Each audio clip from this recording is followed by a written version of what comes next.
Variety princess, yeah. Variety princess, yeah.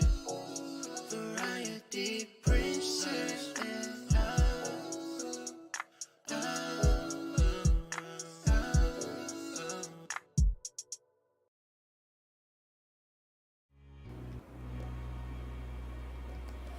Hello, everyone.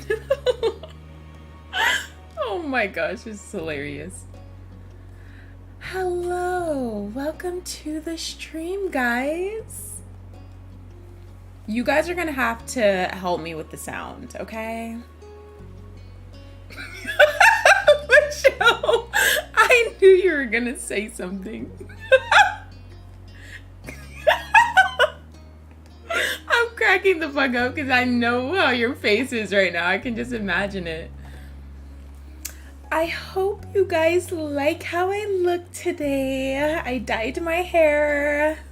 Oh my god.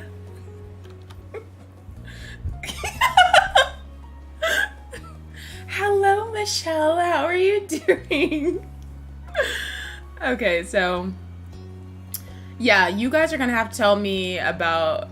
This is me, Michelle. Hello. Hello, girl. Variety princess, that's me. She said, what the fuck? Oh my gosh, dude, I can't. Hold on, I had to go to a different screen, so I'm gonna be frozen for a hot second. Hold on.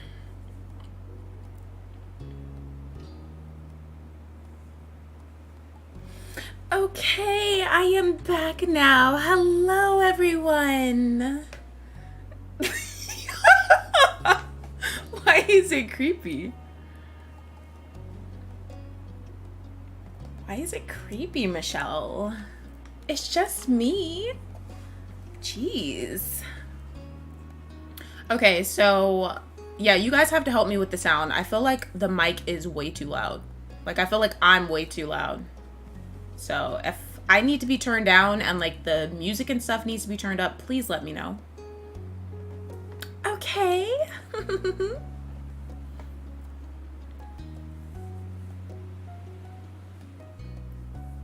Hi, Aisha. I hope I said your name right. Welcome to the stream.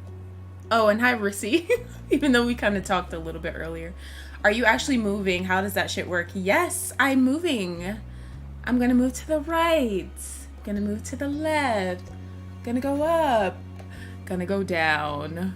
Gonna close my eyes. Gonna open them. Yeah, I'm actually moving. Okay. This is me, Michelle. Of course I'm moving, girl. Hello? This is fucking hilarious. I love this. Okay. I want to show you guys her full body, but like, it's kind of inappropriate a little bit. Oh my god. Okay. So I had this made, right? Because I got kind of tired of, like, sometimes I like streaming with no face cam, but like I like for you guys to see like my expressions and all of that. And I feel like with this it's kind of like the best of both worlds. Thanks, girl. Oh my god. Stop it.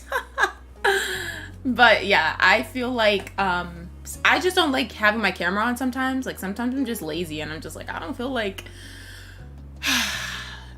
straightening up my room and doing my hair and all that. But I know you guys like the expressions and my reactions and all that. So I feel like with this, you kind of get to see all of that. Kind of. But I still don't have to, like, without me having to turn my camera on. So that's where this came in.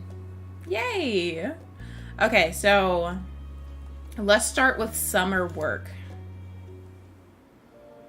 Okay, let me see something. I'm gonna have to move myself, I feel. I don't know though. Hold on.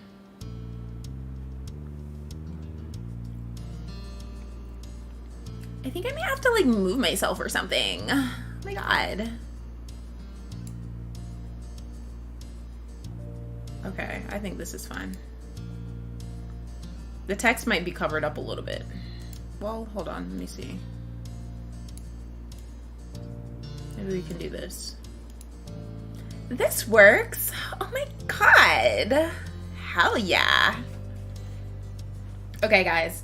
You stared out the window watching the scenery pass by as your mom drove down the quiet streets at a leisurely pace. Oh my god. A singer crooned sweetly from the radio, turned low enough that you could block it out if you wanted. Okay, it's a beautiful day, basically. You turned away from the window when your mom suddenly spoke up. Is the sound okay, guys? How was the sound? Let me know. Don't be shy. Oh my god. Well, kids, are you excited to be going to the library? You missed the intro? It was really funny. It was really, really funny. We're going to the library? Oh my god. Yeah, I can't wait to get there. Nope, or I guess. Yeah, I can't wait to get there. I love the library. Mom laughed, catching your eye in the rearview mirror and winking.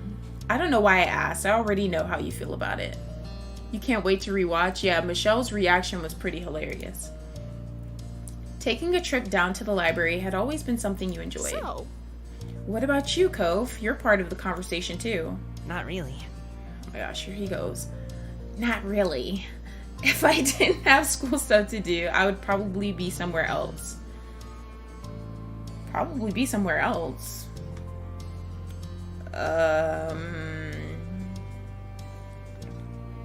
Okay. I see. I get it. I wasn't so keen on the library in my day either. Wow. So these people don't like the library? Ugh! Oh my god. I'm gonna have a blast with this. This is gonna be really annoying. I'm so sorry. Them things thinking. Oh my god. Holy shit. Okay. Really? Well, no, unless you count under 6 years old as my day. She grinned over at the two of you briefly. Mom refocused on driving, humming along with the radio under her breath. You went back to staring outside. As you passed one street, you caught a glimpse of someone in brightly colored clothing passing out balloon animals. It sparked a faraway memory, and you felt your lips twitching up before consciously remembering why. Is it from when we were at the beach? Oh my gosh, yes! How long ago was it that you and Cove watched the amazing Alexander performing magic tricks? Aww. Cove, look at that guy out the window. You kept the thought to yourself. I feel like that's just gonna make him cry, because you guys know how Cove gets. He gets offended. She got pissed, almost fell over laughing and shocked. Yeah, I'm gonna have so much fun with this, honestly. Okay, Cove, look at that guy out the window. Cove turned his head just a second too late. Who? It doesn't matter. Do you remember the amazing Alexander? Who? He gave us dolphin balloons, yours popped, you cried, it was a big day. Oh, right, that was a while ago. It was so fun. Cove smiled faintly. It was the first time we ever went down that street together, I think. I miss Pop. He was a good balloon for that one afternoon I had him. Yeah. Hey, Cove, what were you going to name your balloon before it popped, I mean? You never told me. Oh, huh. I don't know. I can't remember what kid me was thinking. Probably something obvious, like Flipper. You couldn't help the way your own smile curled up higher at the sentiment. You wanted to say something else, but couldn't quite think of what, and so just settled back into your seat. When silence filled the car again, you returned your attention to the window. It was an absolutely gorgeous day. You leaned your face to the sunshine, tempted to close your eyes as the gentle rays warmed your cheeks. Rain? Huh? You lifted yourself up a bit more, seeing your mom twisting her torso to face you, confused from the front seat of the car. Next to you was nothing. Cove's car door was already open. You had reached the destination before you even realized it. I was asking, what time should I pick you two up? Oh, 4 should be okay. Oh my god. Hell yeah. Hell yeah, guys. Oh my god.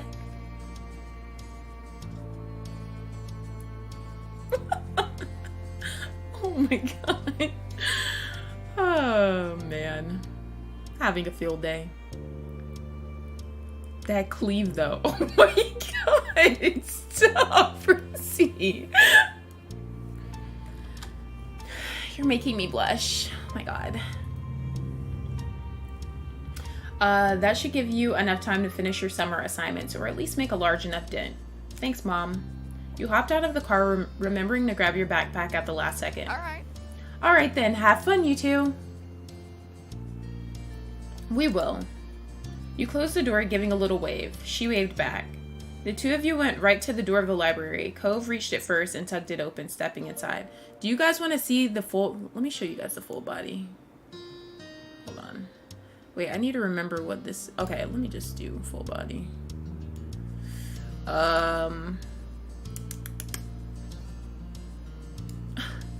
You guys are making me do full body.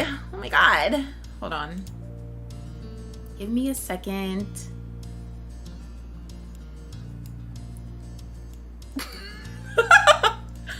Oh my gosh. Okay. This is full body.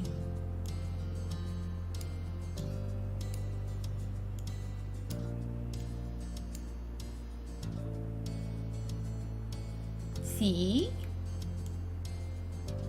This is my outfit. Do you guys like it?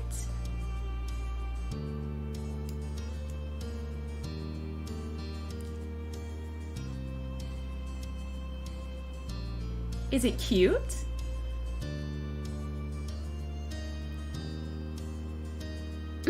Hi, Raz. Alright. Ass kinda out too. You guys are so... You guys are a mess. I can't. Alright, let me get back in my little corner over here. Oh my god, I am too big. I am far too large. Let me get back in my corner, please.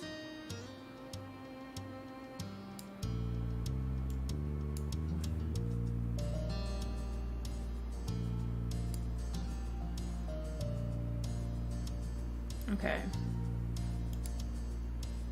Where the hell is the game at? Oh, here it is. Okay.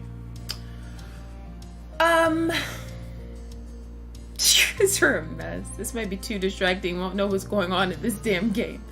Michelle, can you, like, not? Like, it's kind of weird, Michelle. Like, it's me. So don't do it again. I'm just kidding. Oh, gosh. I'm having way too much fun with this. Far too much fun than I should be having, honestly. Okay. Oh my gosh, is this Harmony in a different game? This is me mixed with Harmony. Kind of. Hi, Demona. Welcome to the stream.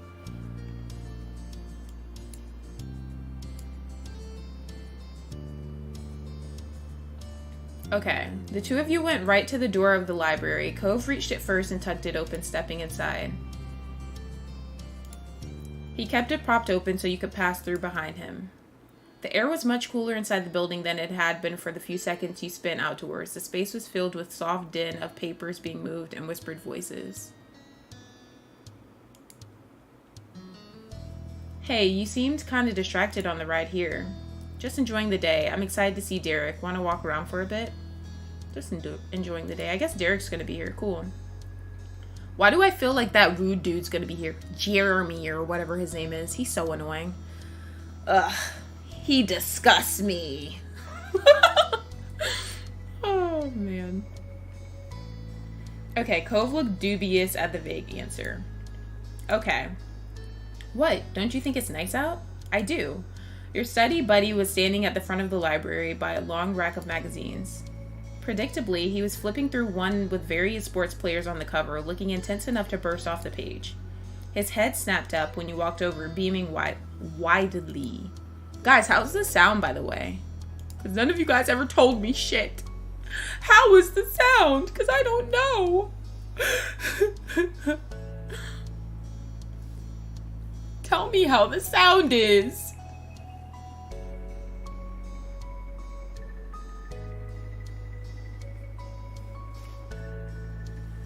Hey, Rain, Cove. Hi, were you waiting for a while? Not super long.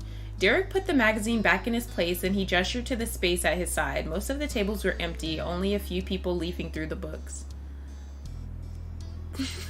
Hey, Brian. Cannon. There's plenty of room. An unspoken agreement, the three of you started moving towards the seating area, Derek taking 2 steps for every one of Cove's. Oh, guess what? I'm pretty sure I've mastered the fake shot. I'll show you some other time. Derek looked over to gauge the level of interest. Do you know it? Soccer's not really for me. All of the sporty stuff Cove liked was beach-related. Surfing, snorkeling, bodyboarding. And he didn't play a lot of team games, but he did like doubles volleyball. How does it go? Derek's eyes flashed with excitement as he explained. Okay. Well, you move the ball like you're going to go one way, then he demonstrated by running a few steps ahead, showing off some fancy footwork. You do it like this, so it does it like that. You laughed, bobbing your head at his attempt to get the trick across with no ball. Shh! The three of you looked over to the checkout desk. The librarian stood behind it and was wearing a deep frown. Bitch? Who does bitch think she talking to? The new VTube thing, okay, see you. Yep. You were one of the first to see it. I did the purple hair on purpose, though. I did it for Balla Gang. You felt bad, you were apologetic, you didn't think it was a big deal. It's not a big deal. Suck my ass. You turned away, rolling your eyes. There was practically no one here. Who were you disturbing by being a little loud? Derek scratched his cheek, choosing not to let that derail things. So, what are you guys working on? What weren't you working on? There were some things you had gotten to start with. You had yet to start a single assignment, sadly. You had yet to start a single assignment because you didn't feel like it. I gotta start with some things while I was in class because that's what I used to do. Like, I'd probably get started on something a little bit. I'd either get started on something or I wouldn't be started on anything. Yep. That's the shit I used to do. There was no in between. It was either I was a little bit started or not started at all. But it was still early in the summer, so there was a lot left. I think I'll work on my history assignment.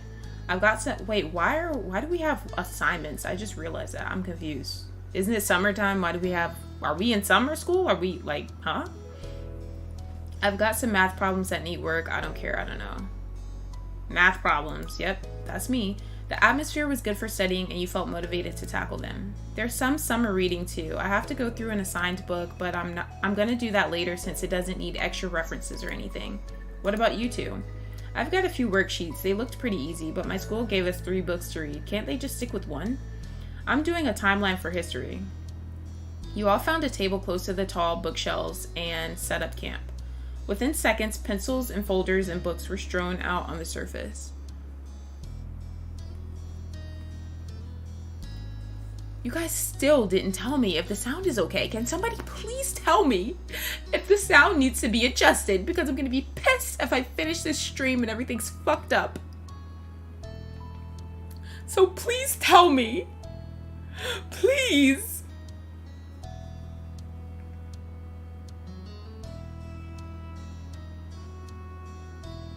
It sounds good? Okay. Thank you guys. Not you crying. Oh my gosh. I don't want to butcher your name. Is it IJ? Welcome to the stream. Within seconds, pencils and folders and books were strewn out on the surface. Okay, so we're all like kind of doing our own work, basically. You focused on your work, you doodled, you just looked out the window again. I'm gonna just focus on my work. You were pretty confident you could get it done before your mom was set to return. You checked the requirements on the homework sheet your teacher had given you, then opened up your textbook to the pages you needed. After some time, why the fuck is he looking at me? After some time, I'm confused. Why is he looking at me like that? After some time, Cove shifted and he looks like he's in pain. What is going on right now? I'm really confused. Why is he staring at me and why does he look like he's just like in excruciating pain right now? After some time, Cove shifted in his seat, twisting his back as if trying to work knots out of it. Let me guess, your soul is crying out for the sea. The corners of Cove's mouth twitched into a smile. I'll have to settle for walking around the library for a few minutes. Okay, I'm gonna stay here. I'm making good progress. I'll come with you. I'll stay too. I'll go with him. Get a little break. You might as well take the opportunity to refresh yourself before getting back to work. The two of you strolled away from where you'd been working. Your eyes roamed over the titles of books as you passed by. Some were dull, some intriguing, and others were just strange, but you didn't spot anything that made you pause and pick it up. I need to turn this down. It's getting a little bit cold in here. Okay, I got it. What type of game is this? It's a visual novel, sir. It's just a visual novel. Do you have a problem with this or something? Like, is this not good enough for you because I'm not blowing people's heads off, sir? Interesting. Very interesting. Looking for something? The reading assignment is more than enough, always. No, but something might catch my eye. I'm not looking for anything, but I'm sure something might catch my eye. Can't win. You never know. I might go out of here if there's enough time. His comment reminded you of the clock ticking away. Even after you'd finished your work for the summer, the countdown to the new school year would still be on track. Before you know it, we'll be back at class. Yeah, we just got out and it's almost here again. Are you looking forward to going back? Cove gave you a wry smile. No, I'd still never want summer to end. He wistfully let his gaze go distant. He wrapped his arms around himself. You weren't sure if his longing was for the beach or for the concept of summer itself. Summer means you can do what you want. I wish everything wasn't always decided for me. I want to grow up already. Cove didn't feel safe. I'm so sorry. I don't understand how he's supposed to be, like 13. Like, I've never seen a 13-year-old have a ripped ass chest. It doesn't make sense to me. Like, why is his chest so, buff? I don't understand. He's supposed to be like 13 or 14. Why does he look like this? Like, that's so... It's kind of weird to me, to be honest. Like, I think it's kind of weird. He looks like he's at least in high school or college. And when I say high school, he looks like he's about to graduate high school. This is not an adolescent. This is not a preteen. Well, I guess 13 wouldn't be a preteen. I forgot our exact ages, but yeah, we're around like 13. It doesn't make sense. So I'm kind of confused, honestly. I'm feeling this VTuber vibe. I like it. It's fun. I want to get different outfits and everything now. I'm about to ask the person that made me how much it'll cost. And be like, yo, how much will it cost for 10 more outfits? We're going to make this a thing. I'm still going to show my face, though. I'm not going to be one of those people that's just, like, straight VTuber, you know? Okay. Excuse me. Sorry. Okay, Cove didn't feel safe knowing it was others who really determined what his life was like. You understood that much. So this boy is ready to live his life. He's ready to be a grown-up. I mean, he might as well just pretend to be one because he does not look 13. Are you going to have your VTuber on YouTube and Twitch or just YouTube? Oh, this bitch is going on both. I paid too much money for her to just be on one. She's going on both. So when I play GCRP, she's going to be Haroldina too. Hi, Andrew. I love you. I love you so much, Andrew. I missed you. I can't wait to see you later, Andrew. I have to see your face when you do it, and no, don't say that. I mean, yeah. You guys are fucking killing me. I can't. You guys are a mess, dude. Okay. So he's tired of people running his life, basically. He's ready to grow up. But there are some things that are alright, like seeing our classmates and teachers again. He perked up at his own words. Maybe we'll even be in the same classes this year. That'd be great. I'm ready for his voice to become a little bit deeper, though, because all this, like... I'm ready for them to grow up, basically, because all this, I don't know, like, it throws me off when his voice sounds like that, and then he looks like this. It's just weird. When he's like, hey, Rain, like, it doesn't make sense to me. What's you, y'all? Huh? This boy coming in here sounded like Haroldina. Demona is killing me, bro. Demona, Rissy, and fucking Michelle are killing me tonight. You guys are a mess. I know what you meant. What's up?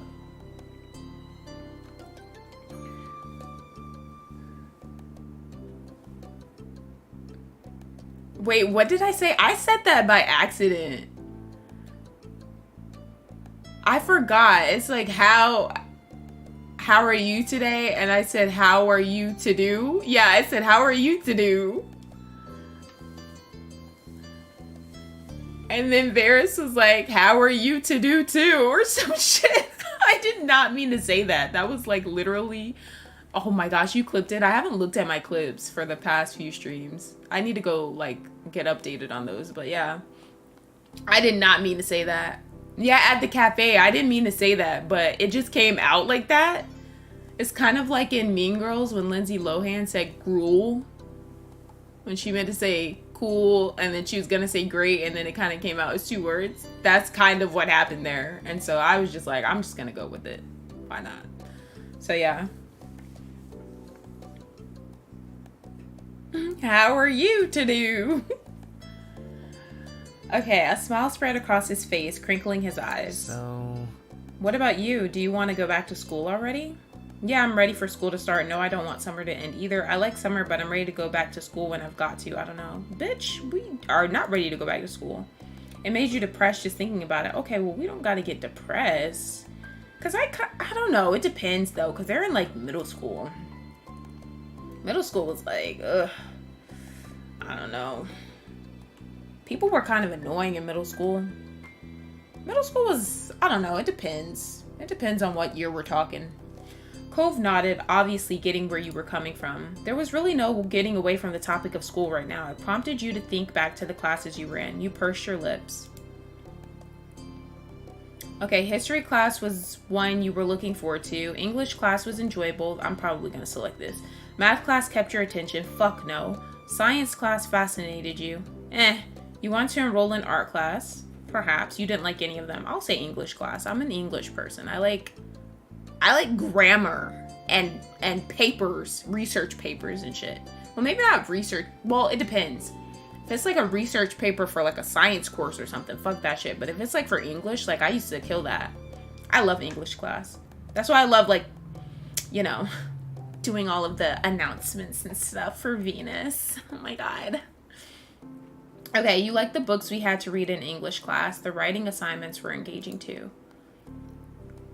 Oh, I can pick more? I want to enroll in art class. I think that's interesting. It wasn't mandatory at your school, but you definitely hope to participate. Science class.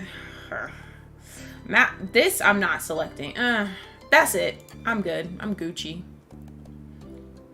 Each lost in your own thoughts, you continue to stroll through the library for a little while longer until Cove caught your attention again. I want to get a background made too, guys. I want to get a background made so that I'm, like, in my room, like, you know? Like, I can be in my little, like, you know how I usually have my pink, like, frame around me, like, when I have my actual camera on? I kind of want to do that, but I want to have, like, my room behind me and, like, be on my VTuber self. Oh my god. Hell yeah. I think I want to get, I want to get a shit ton of outfits made. Hell yeah. Oh my god. Guys, my pee hole is full though. So I feel like I should go to the restroom. Hell yeah. I'll be back. I'll be back.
I've returned, everyone. Hello, hello. Popo costume? I don't know. I could get a costume made for her. I gotta see how much my homie charging though, because she was not cheap by any means. Like, she was kind of expensive.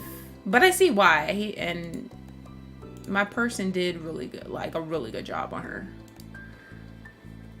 Okay, we should probably head back. Let's see what Cove's talking about. Let's get into this story, okay? Because I need to know the tea. I need to know the tea, guys. Hell yeah. Okay? Okay. Yeah, we don't want him sending a search party. Before you could take a step back, Cove cleared his throat, avoiding your gaze. I mean, we're not even anywhere far. We're still in the library, so why would he send a search party? I'm so confused. Thanks for listening before. Anytime is cool. You're welcome. Don't make it habit. Damn, that's fucking rude.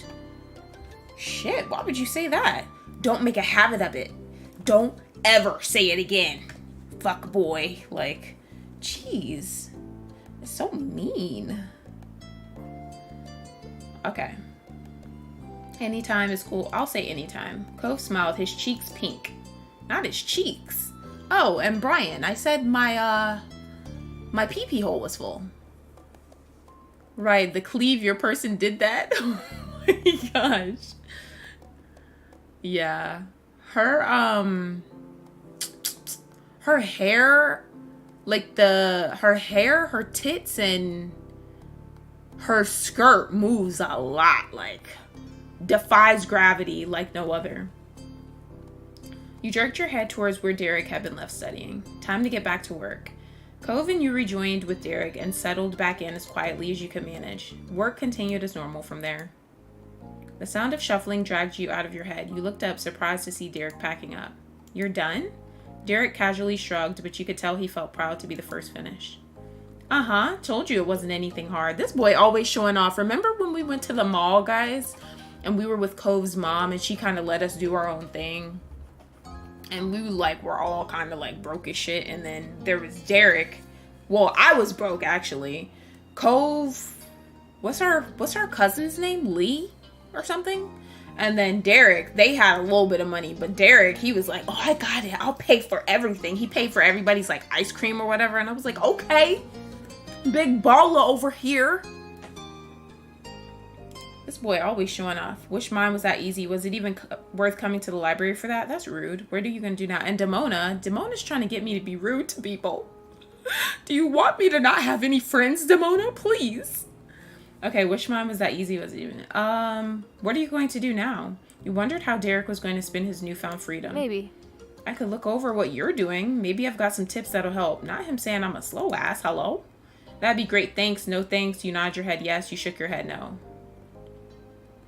I'll just say yes. I'm not gonna be like that'd be great, because then you're making me seem a little slow. Okay? I gotcha. He said I gotcha.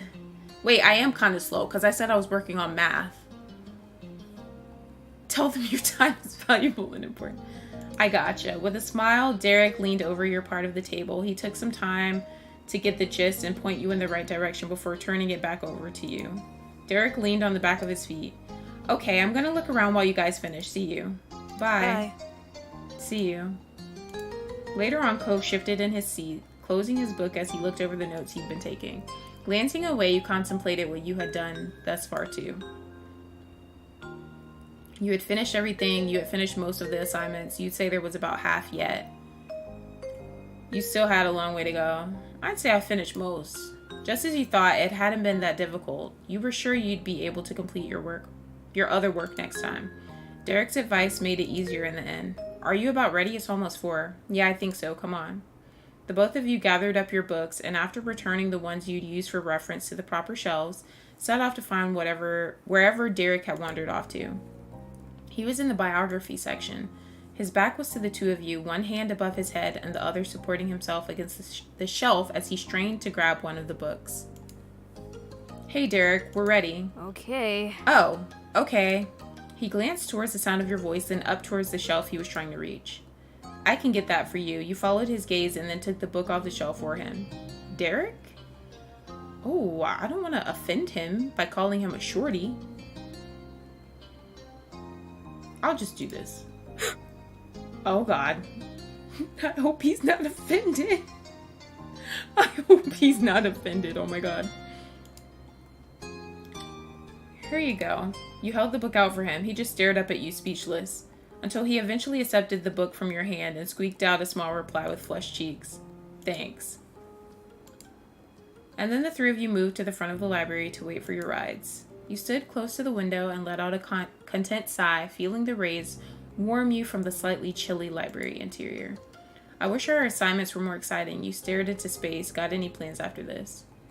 See what his plans are. Gonna work on my technique. Can't get rusty while school's out. That answer was inevitable. Technique for what? Football. How about you two? You considered the question mostly in case your moms had something penciled in for the evening that you'd forgotten. Nothing planned. Me neither. Oh, that's my dad's car.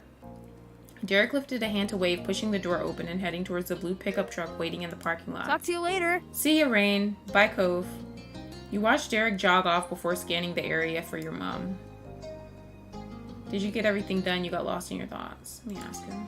Sort of. I saw you're basically done. He smiled, impressed. You felt pretty good about that. I feel like I'll need to come back to the library again before summer's over.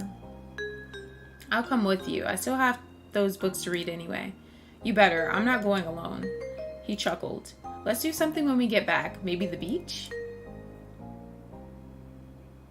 Yeah, I was thinking the same thing. He was always easy to please that way. The two of you smiled at each other. It wasn't long before you spied your mom's car coming down the road. There she All is. right. Time to go then. You climbed into the car, sliding into your usual seats and buckling the belts. Hey kiddos, did you get a lot done? Yeah. Nice. The car shifted into action and you watched as the library shrunk into the distance. It wouldn't be the last time you saw it this summer. Even better, you were going to have good company with you. You were already counting down the days. You chatted easily with Mom about the day while you juggled a conversation with Cove. When she learned you two were planning on returning, she immediately offered to give you a ride next time. You continued to answer Mom's questions about what you'd been working on, then told her about your plans to stick with Cove after getting back. Hi, Llama! Yes, my debut!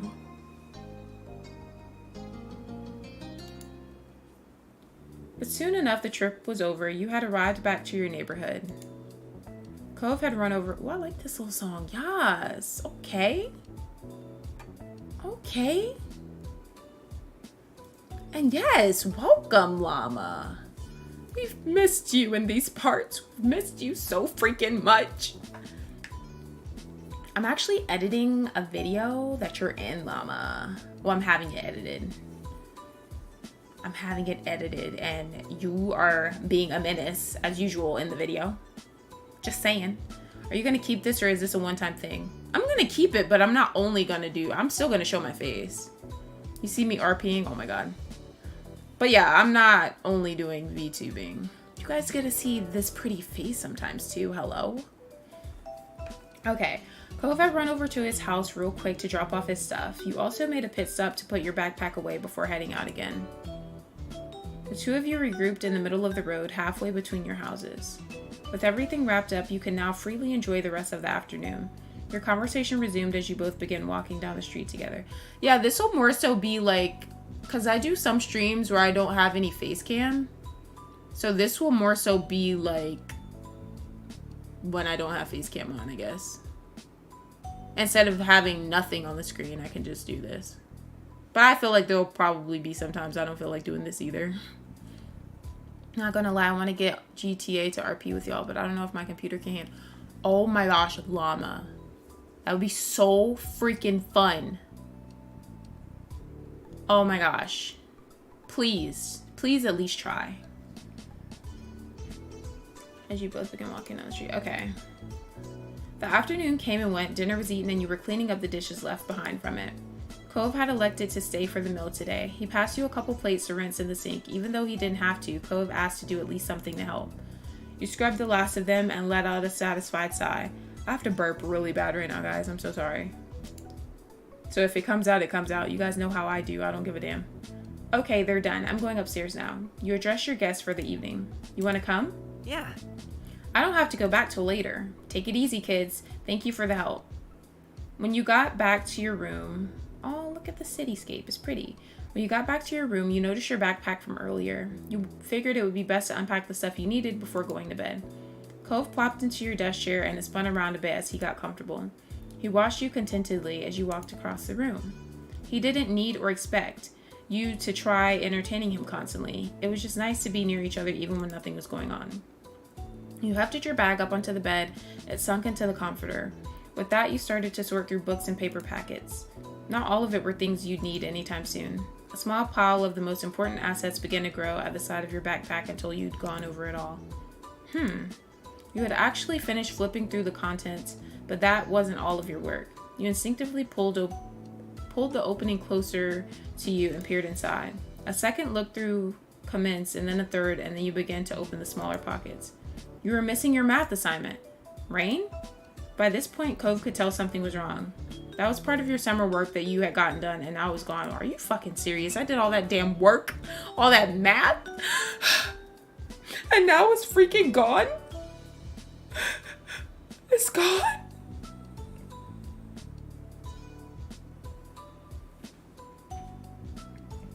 I did all that crap for no freaking reason. All of it.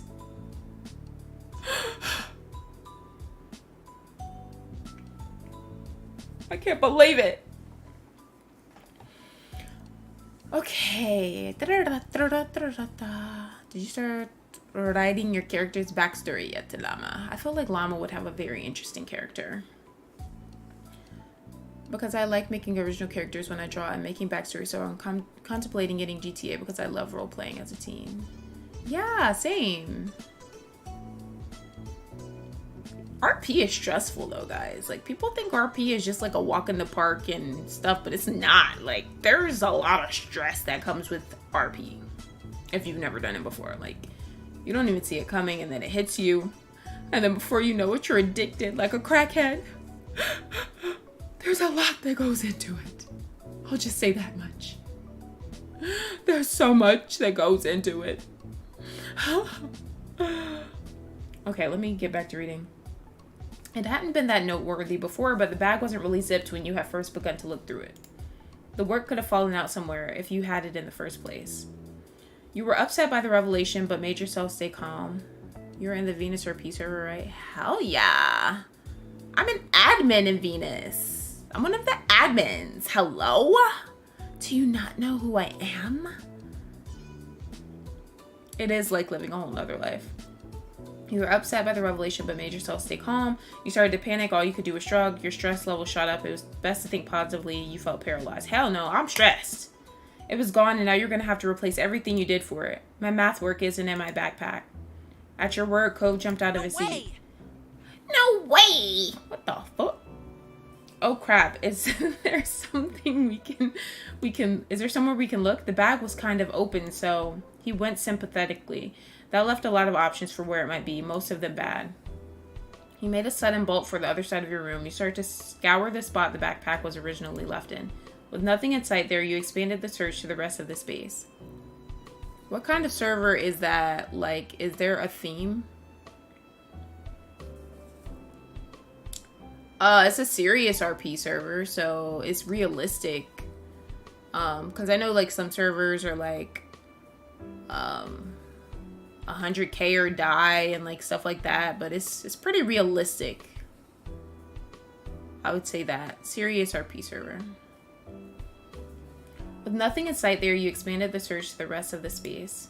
Cove did his best to stay out of your way while keeping an eye open for your missing work. It was a frantic and ultimately fruitless effort. Your assignment wasn't here. Let's check downstairs. It might still be in your house someplace. Fine. How are you? Why, hello again. Is everything all right? You told your mom what was going on. You gave a rambly explanation of the situation. You answered her with a raised voice. I unpacked my bag and one of my assignments wasn't there. I'm so sorry. Sweetie, I'm so sorry. What's missing? An assignment for school from the library today. Mom's eyebrows raised with concern at that answer. That's a pickle. I'll call right now. I think they might still be open. Thanks, Mom. Don't worry about it. That's not going to help. You let her go without a word. I'm not saying nothing. I'm stressed out. So it's not fictional? Like, can I be a wizard who strips? I mean, you can be a wizard, but you would have to be like a real person, though, if that makes sense. So you could be like a person. You have to be a person with a real name.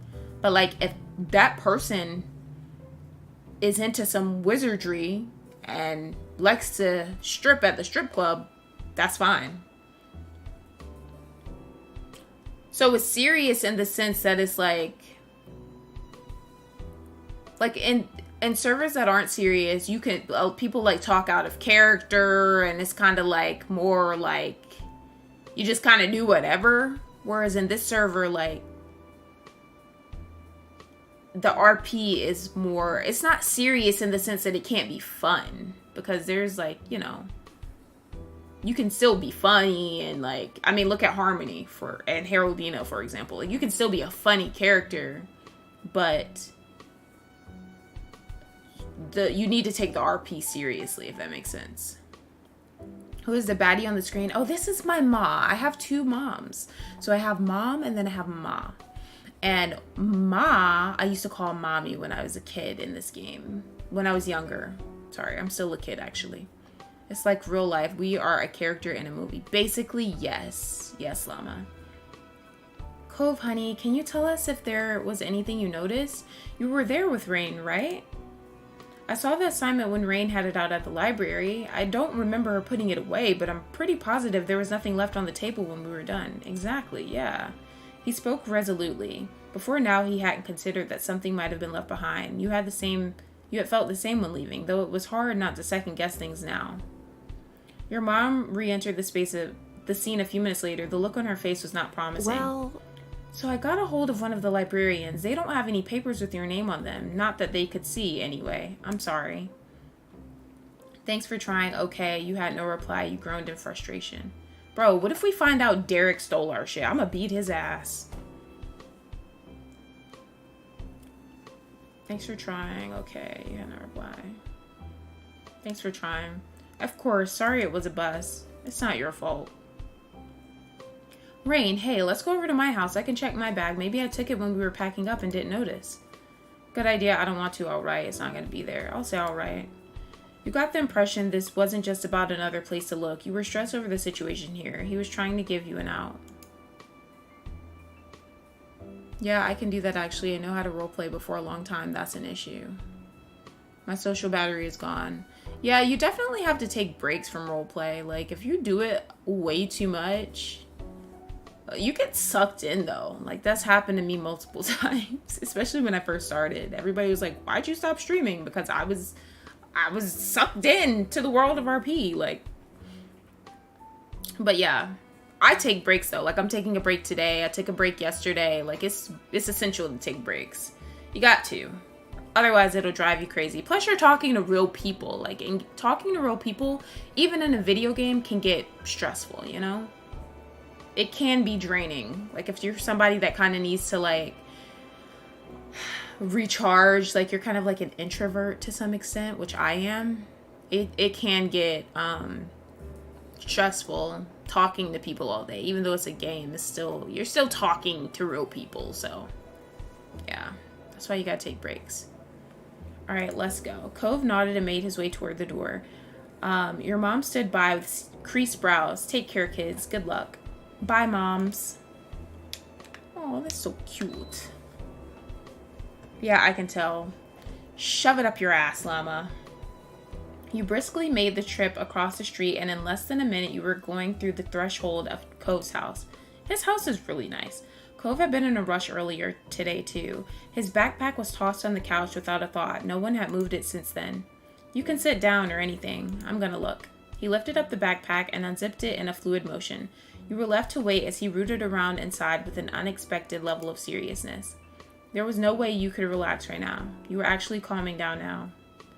I'm just calming down because I'm just like, fuck it. There was definitely some panic earlier, but you'd had a little time to sort your thoughts. Whether you found it or not, you'd be able to make things work. Still, it wasn't possible to stop Cove on his quest, so you tried to relax in the meantime. Eventually, he sighed heavily. Cove's arm was still tucked away inside, but the search was over. Sorry? Why does he sound like that? It's so weird. Why does he sound like that, guys? I don't get it. Oh my god. Why are you okay. Hi, Mookie. It was obvious there wasn't much of a chance. Cove somehow had it this whole time. You just shrugged. That's all right. He dropped the backpack to the floor unceremoniously and spoke with a cautious tone. Are you okay? Is it? You're really okay? It's not like I forgot what I did. It's kind of annoying to have to write it a second time, but it won't be hard. Thanks for worrying about me. That's cool. I'm glad. Cove laughed lightly, and you noticed a small shake to it. He was clearly relieved you were going to get through this. It was sweet. He had been more upset about the loss than you. Thank you. I think it's admirable how you can keep it together like that. You were flattered. He thought so. You were grateful towards him. You silently accepted the praise. I'm annoyed. I couldn't find my math homework. I have to do that shit all over again. I'm going to get a bad grade. I wasted my fucking time. There wasn't anything that needed to be said. You just let his kind feelings leave their impression. Then the moment was interrupted by the piercing ring of the Holden home phone. You wordlessly stared at one another with raised brows. Cove's mouth formed a tiny frown. I feel like it's going to be Derek. Kira appeared from the hall on the far side of the living room, summoned by the noise. Hey, yeah. Hey, Cove. Hi, Rain. I didn't know you were here. She strolled on past. Your eyes followed her. Oh my gosh, Rissy's about to lose her shit. It goes on.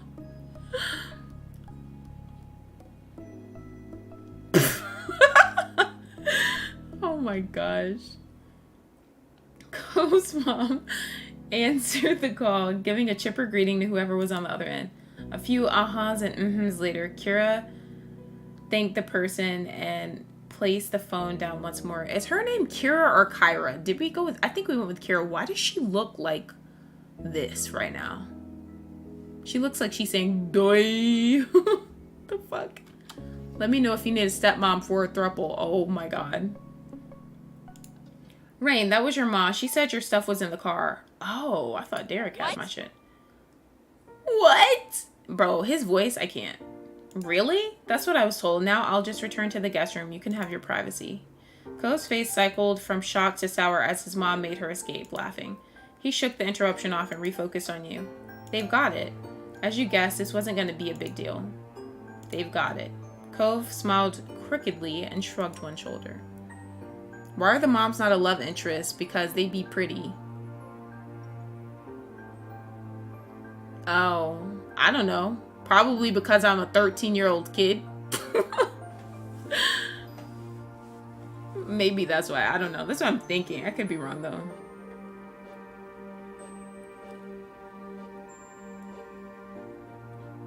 Your moms might want to talk to you. Yeah, my parents really care about me. They had kept searching even after you left, and because of that, it all worked out. Cove nodded in agreement.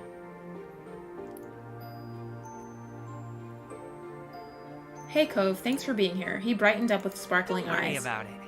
Anytime, Rain, bro. I can't. I'm so sorry. This is gonna sound rude as shit, but I don't like his fucking voice. His voice is not cute. Like...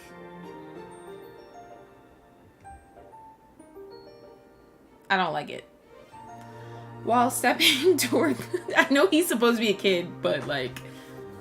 Kids can have ugly voices too. And that shit is annoying. While stepping toward the door together, there was a thought in your head that you knew to be true. You were going to be there for one another with the small things, and when it came to the big things... That's it? Just summer work? That's it? What? His voice is ugly. I added purple to my bit emoji to rep the ballas. Oh my gosh. Big Balla Gang. Johnny dropped a song. Do you guys want to hear it? I can maybe play it after this. He's a kid, but his peck's bigger than the bus outside. Oh my gosh. Okay, Escapade. You did that like 2 months ago. I might draw your VTuber model because it looks cute. Thank you. I showed her full outfit earlier, like her full fit. Hold on. Let me show you. Let me show you, please. Wait, how do I do this? Hold on. Hold on, let me do this. Let me do this again.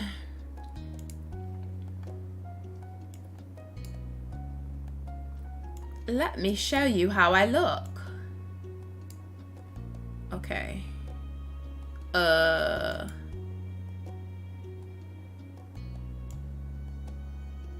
This is the full outfit.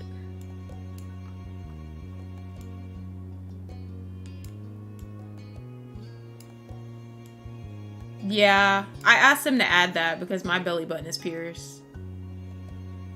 So I was like, please add it. I'm gonna be honest though, I think my VTuber is cute. I haven't seen a VTuber that looks this cute. Honestly. Like, no offense, but like, all the other VTubers, not all of them. Some of them are cute, but I've never seen one that looks like this. Thank you. I like her outfit too. But yeah, she didn't have the belly ring at first, but then I asked him to change it. Well, I asked him to add one. Hell yeah. Oh my god.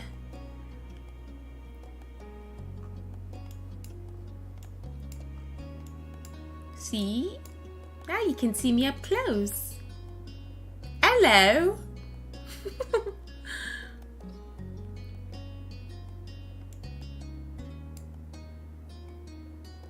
I used to have a 6-pack as a kid too.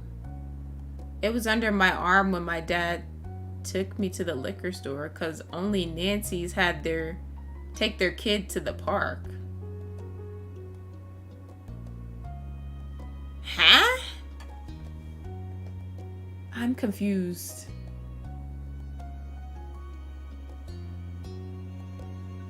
You know what I've never seen? A black VTube character. Because I've never seen one. The person that made mine, they were like, they made her like super light at first.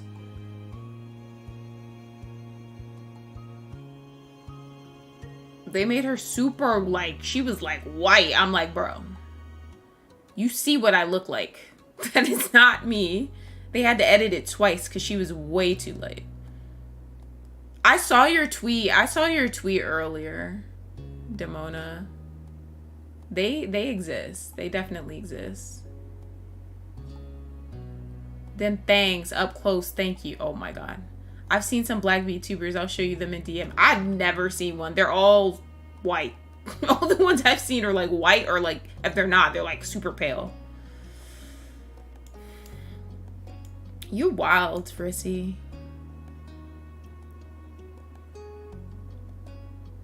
No, I think Demona might be talking about the Audi belly button thing. Maybe.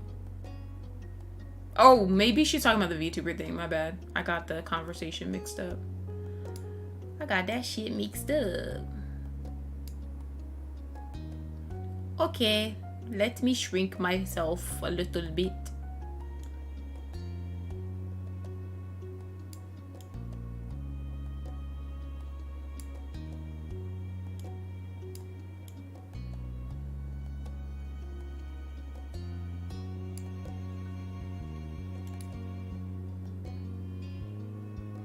You're so stupid, Mookie.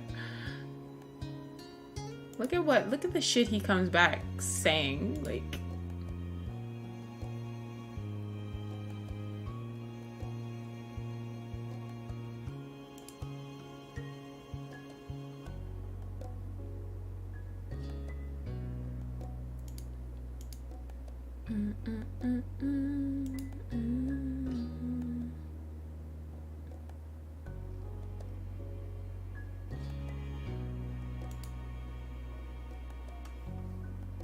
Sorry, I was reading something. Leave chat. Not Mookie scaring people away. I switched my major to English. You did? Wow. I mean, I get it though. English is fire. And writing is so much fun. Yes, Llama. I feel that. Okay. Let me, hold up. Where the fuck is this shit? Okay, there we go. Escapade, guys. Escapade. Let's see what escapade is. Escapade. Actually, BRB again.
Is that a song, Demona?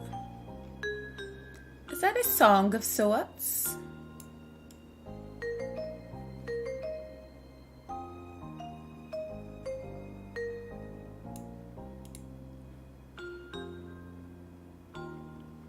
Okay, you looked up noticing the sun was finally setting. You had been trying to delay the end of the day for as long as possible.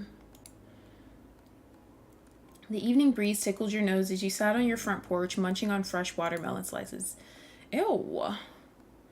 The snack made you happy. You thought watermelon was just okay. You were eating it just because watermelon was a summer tradition. You weren't even sure why you were eating it. I'm not sure why I'm eating that because that shit is nasty. But that didn't stop you from munching on the sweet snack.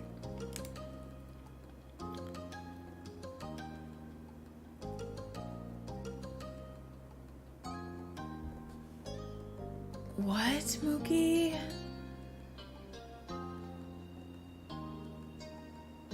Okay, let me just... You turned to look at Cove. You both had been sitting in comfortable silence for a while now.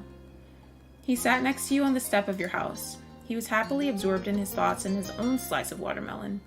Chuckling, you watched as his face twisted in discomfort. He had to stop chewing to spit a seed into the bush.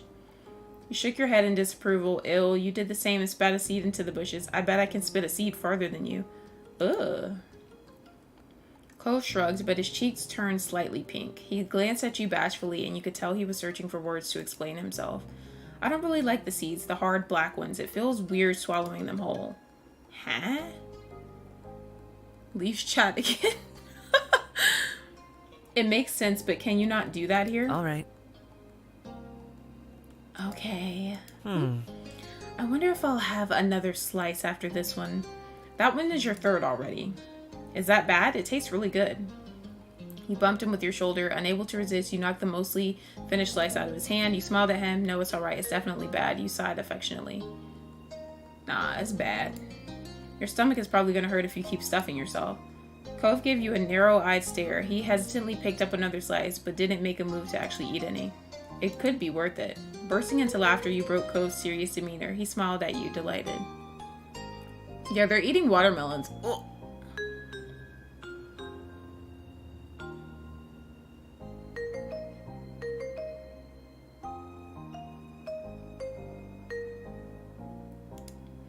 A little while later, yeah, please don't.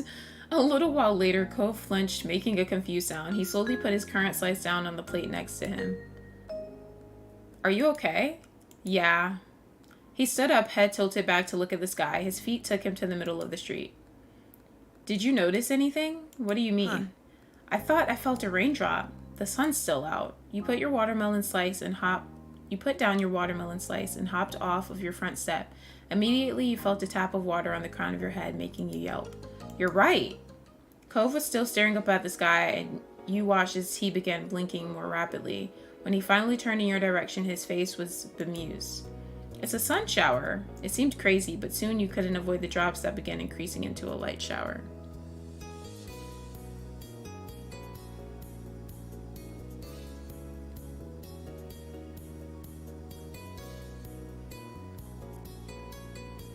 Huh?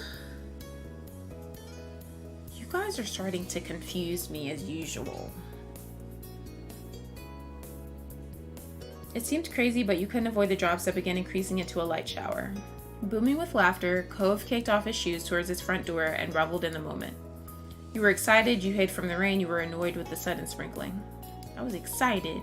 You closed your eyes and threw your head back, letting the rain shower over you. The cool drops felt so right after the warmth of the day.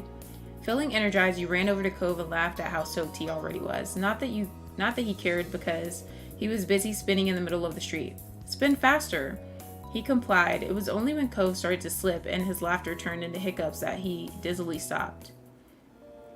Just as suddenly as the sprinkling started, it stopped.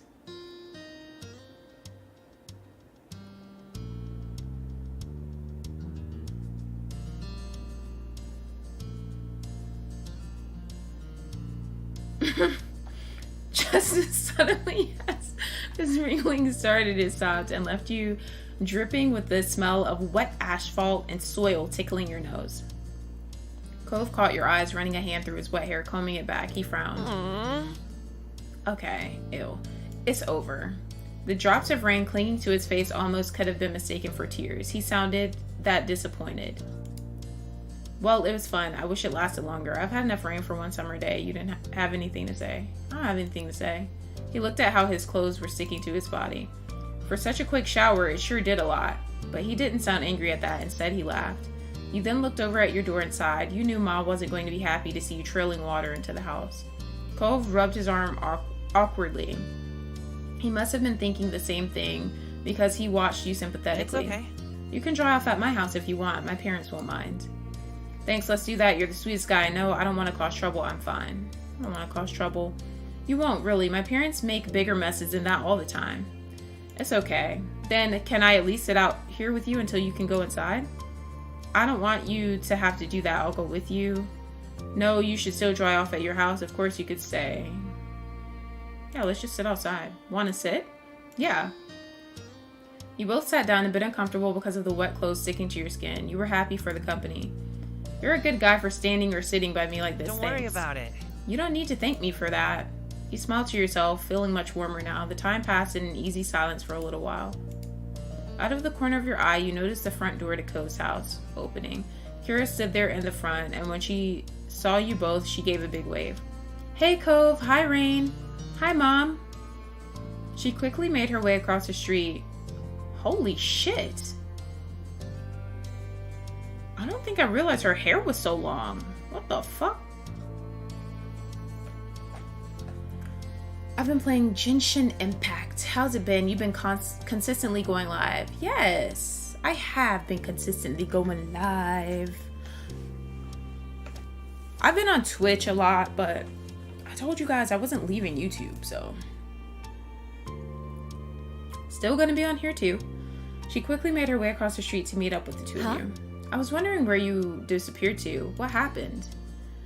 Yeah, I didn't know her hair was that long. Have we ever seen her full body like this? I feel like we have, but like I've never seen her hair like the length of it. We got caught in a sun shower. I can't go inside until I dry off some, so Cove's been keeping me company. That was very sweet of you, baby. She ruffled Cove's wet hair and laughed at the drops of water that shook off. Then a light came to Kira's eyes. I have an idea. Why don't we go for a drive? It has to beat standing around the house and you'll air dry in no time.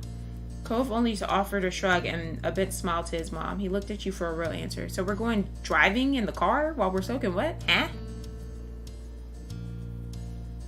I don't get it. I'm confused.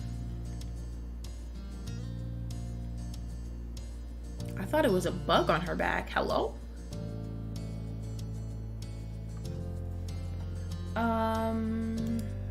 Yeah, let's do it. You weren't sure at all about her suggestion. I don't know if my parents would want me to. Yeah, let's do it. Why not? Fun. This will be good. Kira pulled out her cell phone from her pocket to call your moms. They had swapped numbers early in the summer. Head on out to the garage. I'll meet you there in just a minute. Sorry. My mom can be so pushy. She gets some idea in her head and that's what she does. That's okay. Thanks for letting me come. I didn't do anything. That wasn't true at all, but you let him get away with that. Come on. Cove led you to the car and Kira wasn't too far behind. Okay. Into the back, you two. Once the three of you were situated inside, Kira started it and drove out of the residential area. When she hit a main road, the car sped up and she rolled the back windows down all the way. Hey! Cove started laughing as he kept trying in vain to keep his hair from flying into his eyes too much. Meanwhile, you closed your eyes as the wind whipped against your wet clothes. I said this drive was going to be good for getting air dry. Yeah, but I didn't agree to this much air. Cove tried pressing the window button, but nothing happened. His eyebrows furrowed in frustration. No way! You disabled the back? Sorry, can't hear you. Smiling deviously, Kira turned on the radio and turned it up to be heard, over the wind. You laughed and enjoyed the event. You jokingly complained about the situation. You were not a fan of this stunt. You danced in your seat to the music. I'm dancing. This song is so good. You danced as much as you could while being strapped into the seat, treating the open windows as though they were some kind of wind machine for a performance. How many moms are there? There's Cove's mom, and then there's my two moms. She's clearly a Sailor Scout.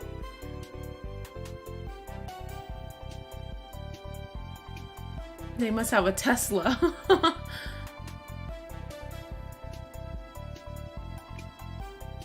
Yeah. I don't think we've met anybody else's mom or anything. Like, I don't think we've met, like, Lee's parents, Derek. I think I think he might just live with his dad, but I could be wrong. Cove shook his head at you until I want to meet Jeremy's freaking mom and find out why her son is so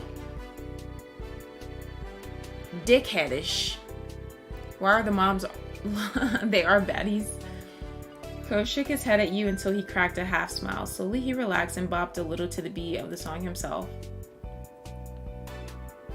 And then something struck the side of your leg. Several papers were freed from under the car seats and were blown about. Oh, shit. Oh, they can't go out the windows. Cove began to haphazardly reach around the space to try and get it all back under wraps.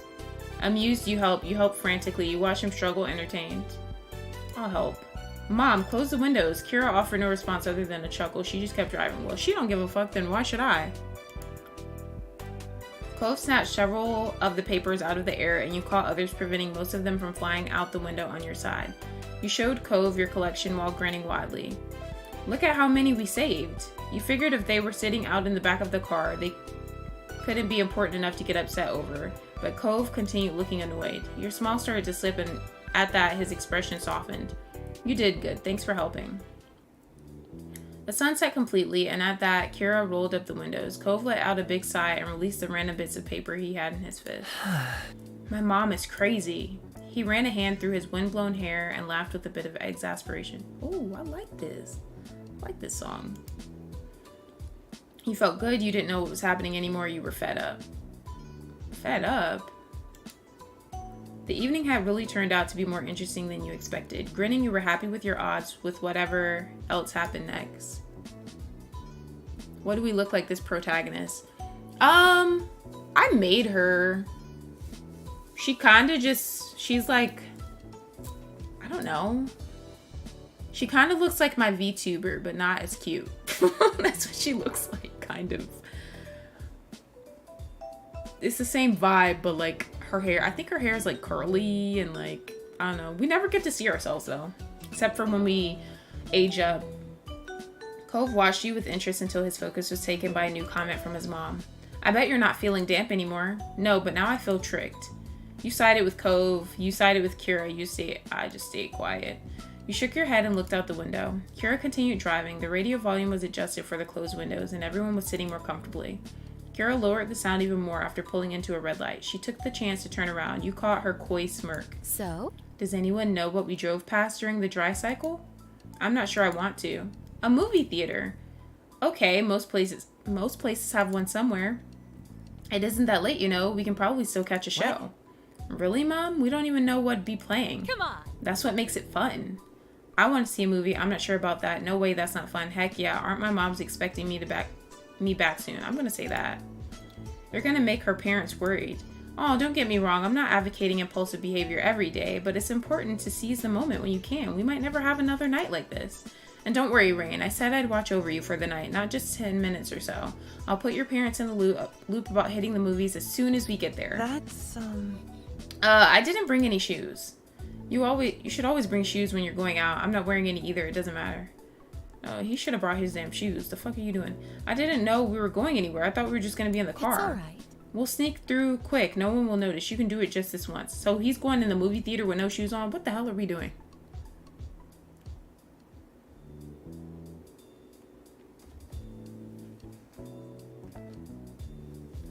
Cove's twin brother's grave. Yeah, they're not wearing... well, he's not wearing shoes. I got shoes on. I don't give a damn. I don't know why he doesn't have shoes on. Cove is kind of gross a little bit. Oh my god.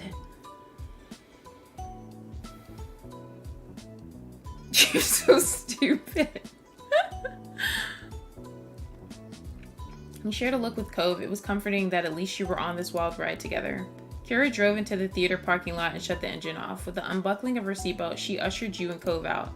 Despite being hesitant to leave, once outside, Cove burst into a sprint towards the cinema. You hurried behind, but you figured the cold tarmac on his bare feet was what was fueling him on ahead. Inside, you noticed there were no lines. All the current shows had already started. Kira paid that no mind and strode up towards the counter with some words of encouragement. A third of the running time is ads these days. We haven't missed anything. Meanwhile, Cove stood next to you awkwardly. He shifted from one foot to the other and constantly kept looking around. His shady behavior would have made him much more likely to get caught than standing still would have if there were people around to really notice. It was pretty goofy. You offered him your shoes? Hell no. Still, you consoled him, you teased him over it, you complained with him. I'm just being quiet. That's his fault. I know, it's nasty. Wait, why Cove look hot as an adult? I don't know. He does not look like a little kid. It's weird. Biting the inside of your cheek, you kept your eyes focused on the ticket counter. Eliciting a sigh of relief out of you, Kira returned with the tickets in hand. She quickly herded you and Cove towards the showing room. I'm so sorry for the little hiccup, but hold on. We've almost made it home free. Once we sit down, it'll be smooth sailing. The lights were already off in the showing room, but the movie hadn't started yet. The upcoming movie trailers were still playing. Aha! Yes! Keeping her volume in a hushed tone, Kira couldn't help but burst with excitement over your luck. You followed her down the walkway until she spotted open seats in the middle-ish area of the theater. Kira pointed at the seats, looking over her shoulder at you and Cove, waiting for input. Cove nodded and you decided to give her a thumbs up and she led the way. Ew! He needs to put on some shoes. That's nasty.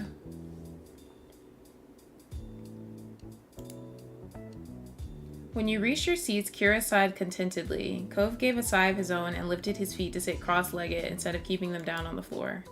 He then leaned over and whispered to you, "Do you have any idea what the movie is?" "No, I didn't hear the name or anything when your mom bought the tickets." "Oh boy." After a couple more previews, the main event began. It dawned on you quickly that it was a horror film, one about a group of students being haunted by dangerous ghosts. Hell yeah. Imagine getting popcorn husk under your toenails. Ew. Ew.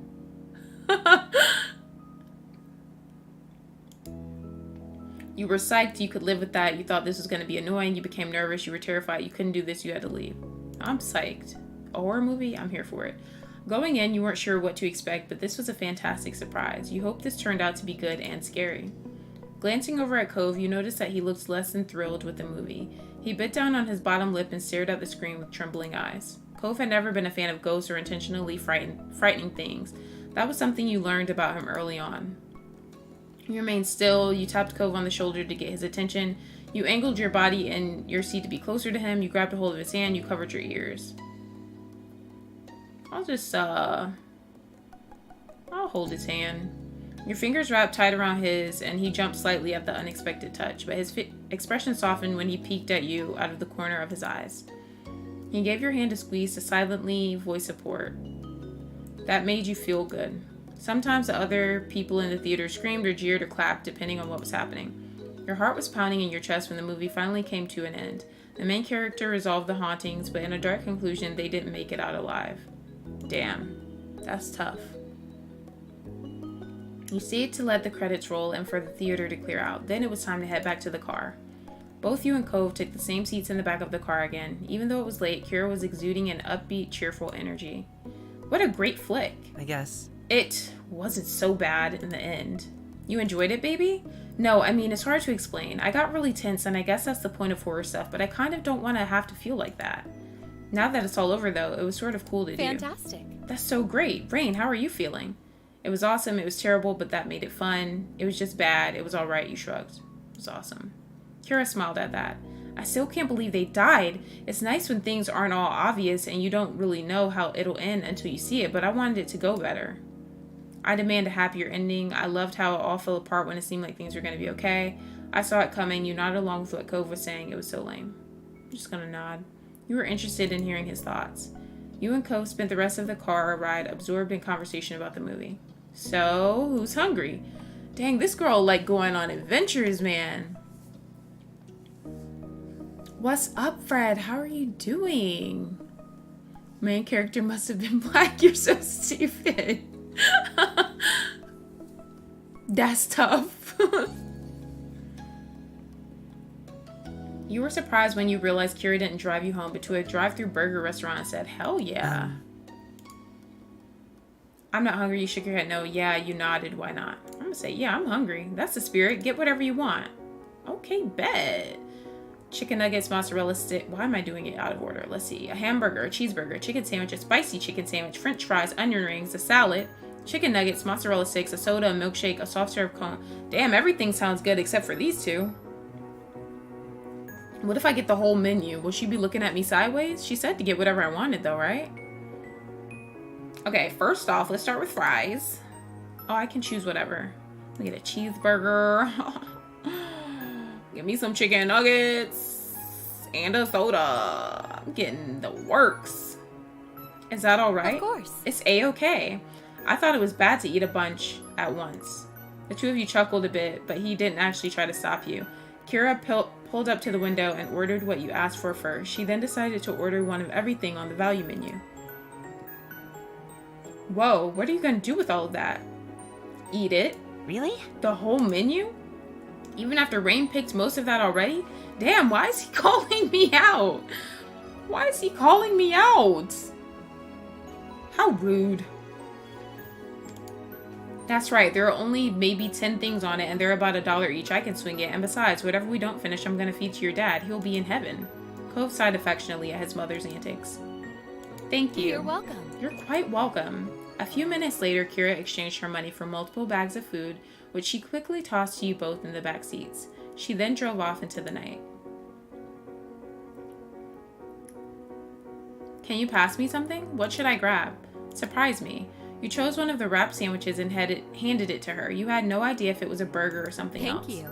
Thanks very much.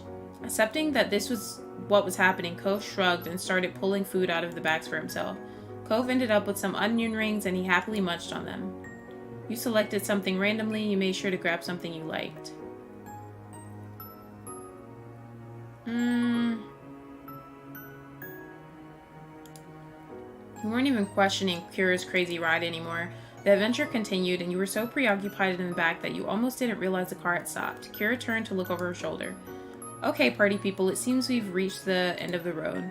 Confused, you checked out the window and saw nothing except empty road ahead, and then you noticed it, the now leaving sign. Kira took you through the entire town. What are we doing here? Kira turned the car around and parked it along the side of the road. I think you both could use a break to stretch your legs, and I doubt anyone is going to come through here this time of night. Besides, I need to make a call, so go on. Cove shook his head and got out of the car without a fight. You stayed in the car, you followed Cove. I guess I'll get out. Damn, this is where he was when he was trying to leave the damn town because he missed his mom.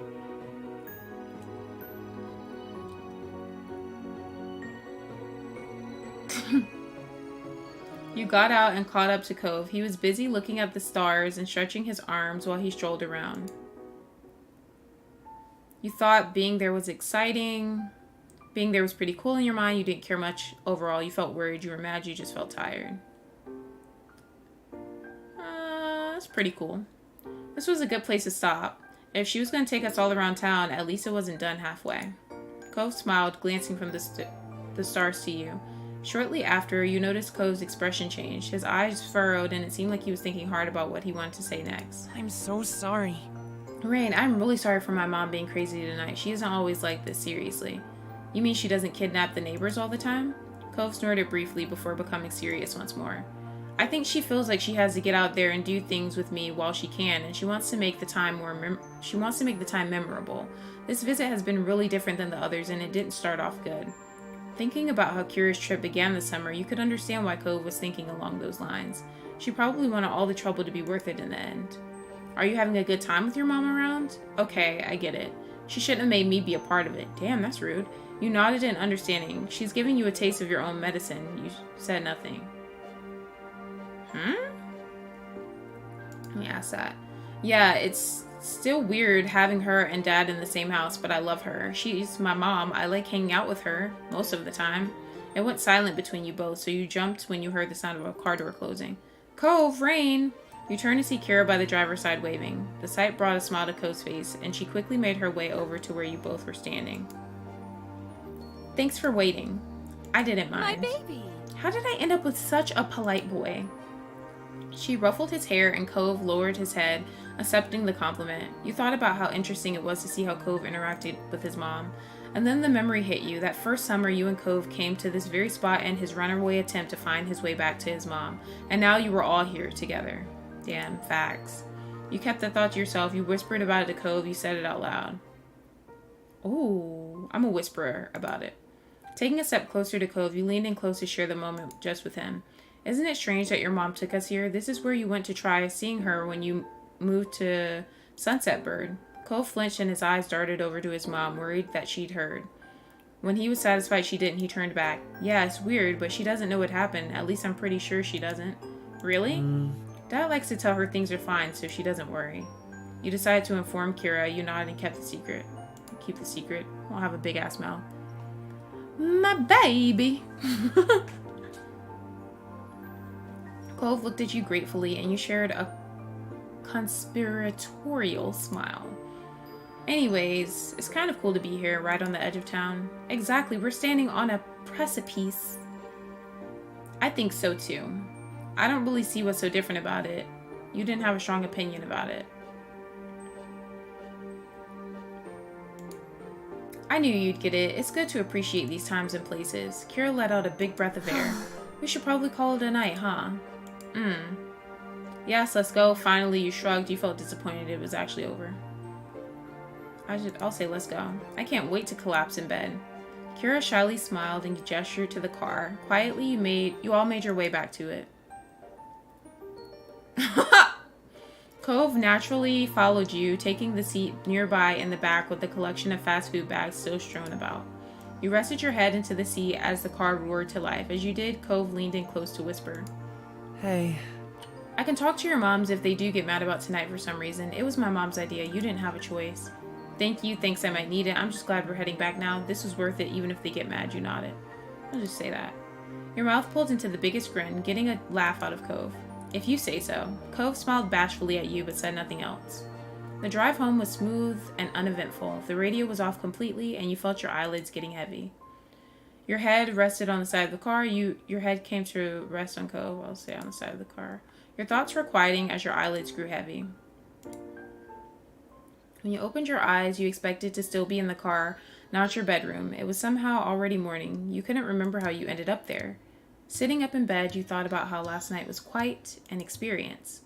It almost felt like a dream more than a real event, but it definitely happened.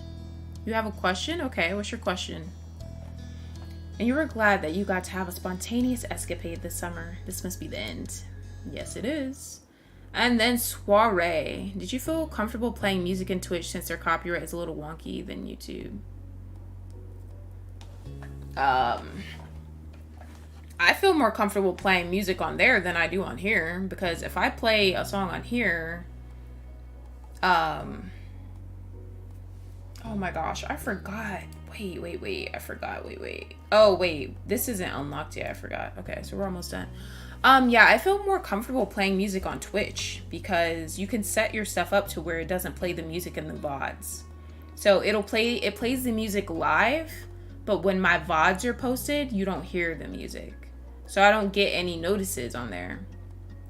Whereas on here, I do a snippet of a song, then I get 500 emails the following morning.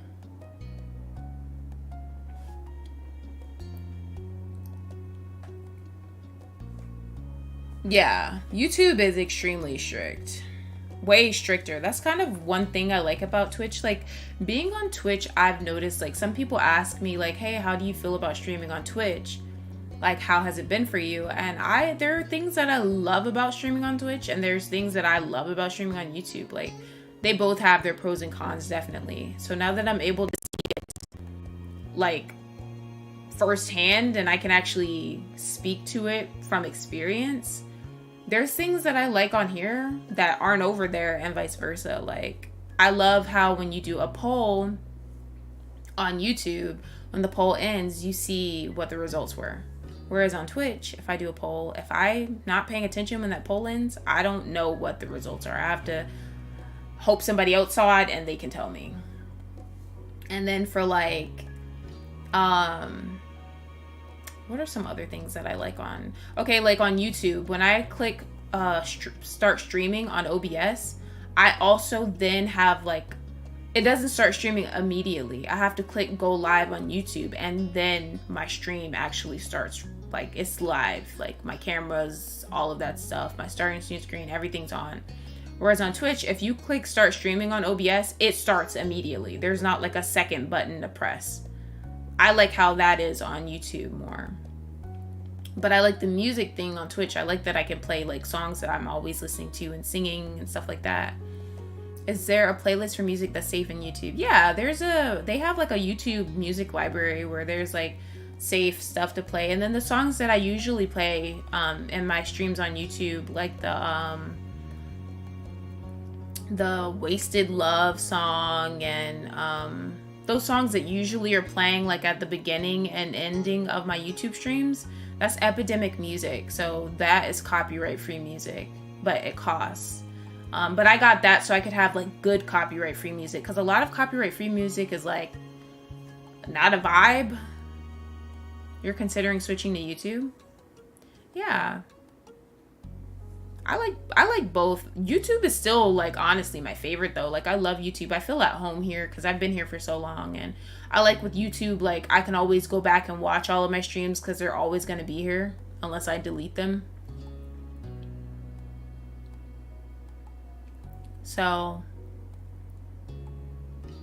yeah, I love YouTube.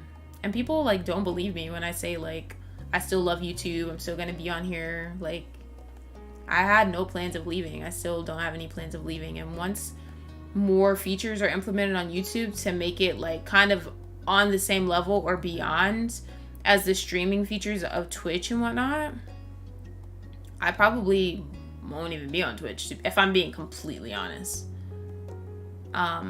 Well, I don't know though. I don't want to say that because I feel like the music thing is like better for GTA RP, which is why I stream GTA RP over there. Because I was getting, whenever I would stream GTA RP, I would wake up the next morning with a shit ton of emails from YouTube about like copyright claims and stuff like that. I never got striked, but I would get claims. Claims are like the form of a strike that doesn't get you in trouble, kind of. But it was annoying having to deal with that, because with GTRP there's always music because you're always going to like clubs and stuff like that, and the music just makes it more interesting for that. So I liked being able to not have to worry about that when I'm on Twitch. Also with like Call of Duty, like I like playing zombies over there because I can just like I played zombies over there. I had made a playlist of just a bunch of songs that I like, and I just played the playlist and just zoned out and played zombies over there. I didn't have to worry about like listening to the basic. I mean, I don't want to say zombies music is basic, but you know, it was cool being able to play like actual songs. Basically, someone has an option to claim your videos if you get claimed. Yeah, like the labels will put claims on your videos and stuff. But yeah, I couldn't, if I kept streaming GTRP over here with all of those music like with all the music and stuff, I feel like it would have gotten to a point where it became a problem. So all right, soiree, let's see what this is all about. You'd whiled away the morning doing whatever struck your fancy, and now you were recharging with lunch. With nothing on the horizon, you were free to spend as much or as little time on your plate as you wanted. It was while you were thinking on all the possibilities for your afternoon that your moms approached you. Hi. Hi, Rain. You okay? Mouthful, you nodded in reply. To your surprise, they both sat with you at the table. Based on the time, you had wondered if they were joining you for a meal, but neither of them brought anything. All right. Great. We wanted to have a little chat with you.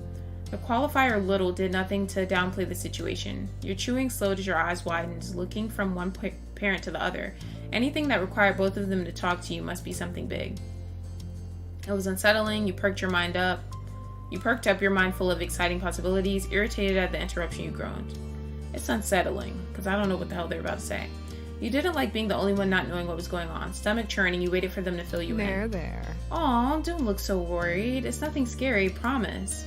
There's a soiree at the Cypress tomorrow night. Your mom and I are going. The Cypress was the country club your moms were a part of and where Elizabeth played golf. It seemed like every other month they had some event or another, all with fancy names like soiree. Chewing your lip, you wondered what this had to do with you. Mom chuckled at your poorly concealed reaction. Leaning in, Ma took your hand and squeezed it. We've decided to make the night a bit special. Elizabeth's going to be allowed to stay home fully alone. Going to be allowed to stay home fully alone for the first time. You'll still be coming to the party with us. It's Elizabeth's night to party with no family around, not yours. Sorry. You've got to wait a couple more years. Well, thanks. Thanks for that, moms. You can contact that Rim guy on Twitter and tell him he can ride the motorcycle and COD again. Oh my god.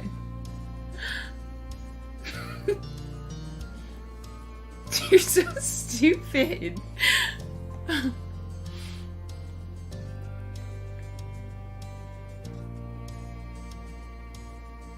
Oh my god. That's not fair. You were disappointed by the news. Alright, I can go. What's the soiree going to be like? What is it going to be like? The usual. Well, mostly. We wanted to make it a special night for you too, so we've got something a little extra planned. That was unexpected. Interested, you listened. Your parents shared a look across the table. You cleared your throat, reminding them that you were waiting. They couldn't keep dropping such hints and then turn coy when the conversation was about to get good. Since it's a pretty fancy party that's still chaperoned, and attendees are allowed to bring a guest, we thought it might be a nice opportunity for you to invite someone yourself as a date if you want. Your eyes widened as the words sunk in. Your moms took advantage of your uncharacteristic silence to continue filling you in on the event. So who can I take as my date? Can I choose, or is it just going to be Cove? Even though we'll be at the party too, you don't need to worry about us getting in your way. You'll be free to eat, dance, and enjoy the music as you see fit. But no leaving the property. Mom nodded at Mom's interjection. Isn't that great? Yes, as long as you don't leave the party, and if you'd rather bring just a friend, that's a-okay too. That's amazing how disappointing you didn't even know how to react. Yeah, sure. You must have lit up because your parents shared an amused look again. Don't worry about it. The soiree isn't until tomorrow, so you've got time. Just let us know your plans before we're heading out. And that's all. We'll leave you to your lunch now. Your moms rose from the chairs in unison, disappearing to another part of the house. You barely noticed their departure. All you could think of was what just happened. The remnants of your lunch stared up at you from your plate. You felt that you should finish eating. You had lost your appetite. You were glad to go back to eating. I'm happy to eat. You wolfed down the rest of your food, clearing your plate as you thought about how you'd like to spend tomorrow evening. Even though you'd relocated to your bedroom, your head was stuck on the conversation that had unfolded at the dining table downstairs. You knew that having someone come as a friend would be best. You wanted it to be a date. You didn't want to bring anyone. It was too soon to pick one way or another. It's too soon. You felt caught between the options ahead of you. Every time one idea seemed more appealing, your mind would counter with either a plus for the other or a downside to the one you were leaning towards. It was exhausting and frustrating in equal measure. You felt like you were working hard to find an answer, and yet you never seemed to get any closer. Sighing, you shifted position on the bed, resting your arms on the windowsill. A flock of birds caught your eye and led your gaze as they crossed the sky. You watched the birds grow smaller and less distinct until they disappeared from sight. Like the snap of a hypnotist's fingers, you were released from the trance and left with a goal of your own. You were going to go take a walk. You ambled through the familiar streets of your neighborhood, picking your path at a one. It was as quiet as ever, with tourists choosing to congregate in the shopping area near the beach rather than venture into the sleepy residential zones. You continued down the road and soon found yourself at the shore. The fresh, salty air hit you first, rolling to meet you over the grassy dunes that tickled your legs, followed by the familiar view of the sea stretching out across the horizon. This is so pretty. Pretty, pretty, pretty. You came to a halt. A lone figure was standing in the ocean, the water reaching up to his knees. Though he had his back to you, you recognized the familiar silhouette as Cove's. It made sense that you find him here. He always was in his element by the sea. You had no idea if he heard your arrival or if it was a coincidence, but he looked over his shoulder. Your eyes met. He smiled, you waved him over, you headed closer, you called out. He smiled. The expression came as naturally as the rising tide. Seeing Cove was an easy way to lift one's mood. You could be like, see, Cove, this is where you go barefoot. Cove grinned at you from over his shoulder before turning around to wave back to the shore. Rain, what are you up to? My moms are taking me to a soiree tomorrow at their country club. A soiree? Sounds exciting? Cove tried to show a level of enthusiasm, keeping his grin pinned in place, but you could tell that he held no envy towards your plans. You're coming too. Will you come with me? You don't have to come if you don't want to. I'm attending by myself. You're coming, motherfucker. His eyebrows shot up. I am? My mom said it was okay for someone to come along. You watched him process the offer, his eyes becoming far away for just a moment before he broke into a smile. Sure, I'll come. That's great, thanks. You breathed a sigh of relief. It could be a date. Now that you had secured company for tomorrow evening, it felt like a weight was lifted off. You couldn't think of a better companion to be by your side. You clapped your hands together, ready to share the resolution with your parents. Can you come to my house right now so we can let my moms know the plan? No problem. Cove went to where he discarded his things in the sand, tugging a shirt over his head and slipping on a pair of shoes before joining you in setting off home. The two of you stepped inside the front door of your house. Given the proximity you'd had growing up, it was an action you'd taken together countless times, and you thought yourself lucky to have such a great friend living close by. At the sound of the door opening, your mom poked her head into the hall. Hello. Ah, Cove, it's you. What a surprise! She chuckled at her own joke. Cove was always there, and she knew how close the two of you were. Bringing anyone other than him back would have been an actual surprise. Hi, Mrs. Palmer. It's nice to see you. So I take it Cove's going to be our guest for tomorrow night? Yeah, he's the lucky guy. And is it a date? Her voice was light, teasing, and it was painful. No, we're just going to hang out at the party together. Okay, Cove, I'll give your folks a call and get everything squared away. She went off to fetch the phone. You shook your head, betrayed. How could she say something like that with no warning? Cove gave you a cricket smile, a weak imitation of his usual one. You weren't the only one caught off guard by her comment. And the rest of the afternoon passed by just like that. Back in your room, your mind was abuzz with visions of tomorrow night. The soiree was an exciting prospect now that you'd get to experience it with Cove. You just hoped that he'd have a good time when all was said and done. The evening of the soiree had arrived, the daylight hours having slipped away in a blur. Up in your bedroom, you were getting ready for the big event. That was your intention at least, but you hadn't settled on an outfit. Stationed in front of your wardrobe, you scanned over the clothing you had at your disposal. Though Ma had mentioned this event was a bit dressier than a normal get-together, you didn't necessarily have to comply. Be like, nah, it's not a date, but just out of curiosity's sake, when can I get condoms? Oh my god. They're so stupid. They're like 13. You looked for something formal. You wanted to keep things casual. Something formal. You attempted to decide between the nicer pieces in your wardrobe, the ones that rarely had a chance to come out. You decided to dress formally because you felt like you had to. You honestly liked dressing up. You were dressing to impress. You ought to put the things you own to use. You want to make Ma happy. Dressing to impress. Fashion was a competitive sport, just like the golf tournaments the club hosted. You might not walk out with a trophy at the end, but you still had every intention of winning. To start, you decided to wear a dress, a blouse, a button-down shirt. We'll do a dress. The one you picked was light and had sheen. The silky material seemed to glide through your fingers as you took it from the wardrobe. It was a perfect fit for a summer evening party. I'm calling the FBI. Oh my gosh. You began to get dressed, your fingers working stiff zips and awkward fastenings. It felt different against your skin, reminding you with every movement that you were dressed up. Whatever happened tonight, you were pleased that you got the opportunity to wear this. Now dressed, you gave yourself a final glance over before heading downstairs, ready to head out. You found your moms already waiting in the living room. They were putting the finishing touches on their outfits, Ma strapping her heel into a stiletto shoe and Mom trying to fasten a bracelet single-handed. Okay. Yes. They looked up as you entered. That's pretty. I like this too. Oh, Rain, you look so nice. Don't you think, Thanks. Thanks for dressing up, Rain. I hope the party will be prepared for your arrival. You look sharp. Mom was still struggling with the bracelet. You lent a hand literally by taking one side and holding it as she secured the clasp. Thanks, kiddo. Mom then glanced over at the clock on the wall. Seeing where the hands were pointing, a frown creased her face. When's Cove going to be here, do you know? He's getting here at 7, soon probably. I'm not sure. I'm picking him up from his place. I'll go get him. Soon probably. Mom pursed her lips as she stared at the hands ticking by on the clock.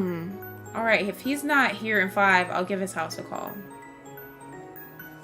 It's good to see you too, Llama. Thanks for stopping by. I hope you have a great rest of your night. Thank you for stopping by. I miss you. Yeah, they look pretty. Oh my gosh, here comes Elizabeth. Elizabeth flittered down the stairs, her eyes narrowing. What? You're still here? Yes, but not for much longer, hopefully. Wait, I know you're excited, but we haven't even said goodbye, and I want to go over how things are going to play out. Hi, Shiji. Welcome to the stream.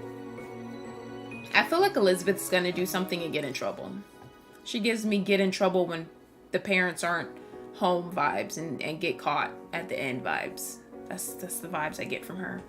Elizabeth sighed as Mom began listing the rules, ticking them off on her fingers. No ordering takeout or other deliveries. You can't have anyone else come over. Uh-huh. She nodded, resigned to her fate, listening to a set of rules she could predict without so much as a glance at a crystal ball. She should have just came with us. She's not gonna be able to do shit in this house. Elizabeth, I'm gonna need you to get out of my face. Oh my god. If anything happens, you can call us or go across the street to the Holdens. Keep the noise down. This house might be empty, but there are people all around in the neighborhood. Usual house rules still apply. Don't do anything you wouldn't do if we were here. Alright. And we'll be back no later than 11:30 p.m., but we'll call if there are any issues, so don't tie up the phone line all night. Right. All done. Can you go now? Ma strode over and swept Elizabeth up in a hug. Your sister let out a small noise, her eyes widening, and suddenly looked much less like the smug teenager she acted like. You're such a big girl now. I still can't believe it. Elizabeth rolled her eyes. This wasn't the quick departure that she'd been hoping for. Any chance of it ending soon vanished as Mom joined in the hug. Neither can I. It feels like it was only yesterday that Elizabeth groaned, trying to cut the reminiscing off without success. You laughed and stayed well clear of the love pile. You felt sorry for your sister. You were glad you weren't the one getting that treatment. You joined in. I'm gonna join in. Mom and Ma held out their arms to you as you approached, welcoming you into the hug. Elizabeth whined, eager for this to come to an end already. Jeez! Can you all just go? Jeez. Your family disentangled from the hug in time to catch the doorbell ringing. That must be our guests. She hurried over to the door. As Ma predicted, Cove had arrived and he was ushered inside. Nice. You look very nice, Cove. Let me see if he's... I want to see how basic he's dressed. I want to see if he's dressed exactly how I'm imagining or if he, like, actually has some swag. Okay. I kind of thought it was going to be like a... I thought he was going to be in, like, a tux or something with, like, a red, like, rose in the pocket or a red tie, but he just did all black. I like this better than what I imagined. Oh, thanks. He looked around the room, searching for a way out of that conversation. Bet he's not wearing shoes, though. Oh, my God. Before his eyes met yours, Cove pulled his face into a smile. As you reciprocated, the tension in his face faded away. Hi, Rain. Cove, fancy seeing you here. Cove seemed to take your appearance in with a glance. He smiled. Nice. You look good. I like the outfit. His words took you by surprise. It wasn't often that Cove commented on your appearance, but you were happy to accept the compliment. I mean, it is basic, but it's like basic in like a way I wasn't expecting. So, I guess that's good.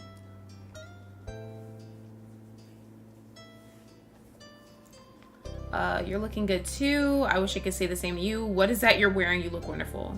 You're looking good too. He smiled bashfully. Thank you. Now that Mom had finished reiterating the rules to Elizabeth, who then scurried off to the sanctuary of her room, she came over to greet Cove. Hi, Cove. Nice to have you along for the ride. Thank you for letting me come. It's no trouble. You're always welcome. It should be a fun night.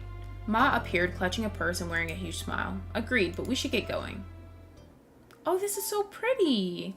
You pulled up at the country club. The sun had sunk deep into the horizon, the last of its light sleepily warming the oncoming night. Your moms led the way to the space around the back where the event was being held. The place had been transformed through decoration with smart tablecloths and elegant ribbons contributing to the festive atmosphere. Musicians dressed in matching black and white were setting up their instruments and flicking through pages of sheet music. And as promised, there was a table covered in plates of carefully prepared food.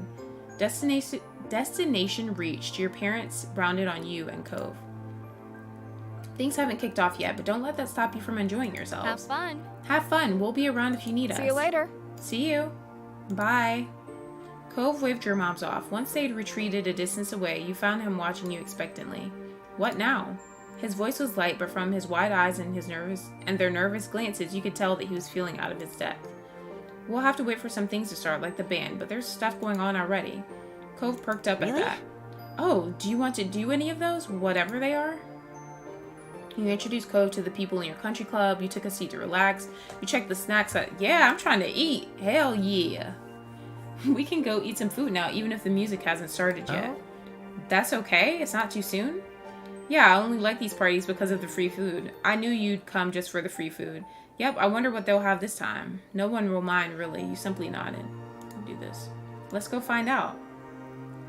The two of you wandered over to the refreshment table. With it being early in the night, it had barely been touched and the plates were nearly as pristine as when they left the kitchens. The offerings were all tiny and bite-sized, ready to be picked up and sampled. It was immediately apparent that there was plenty to choose from.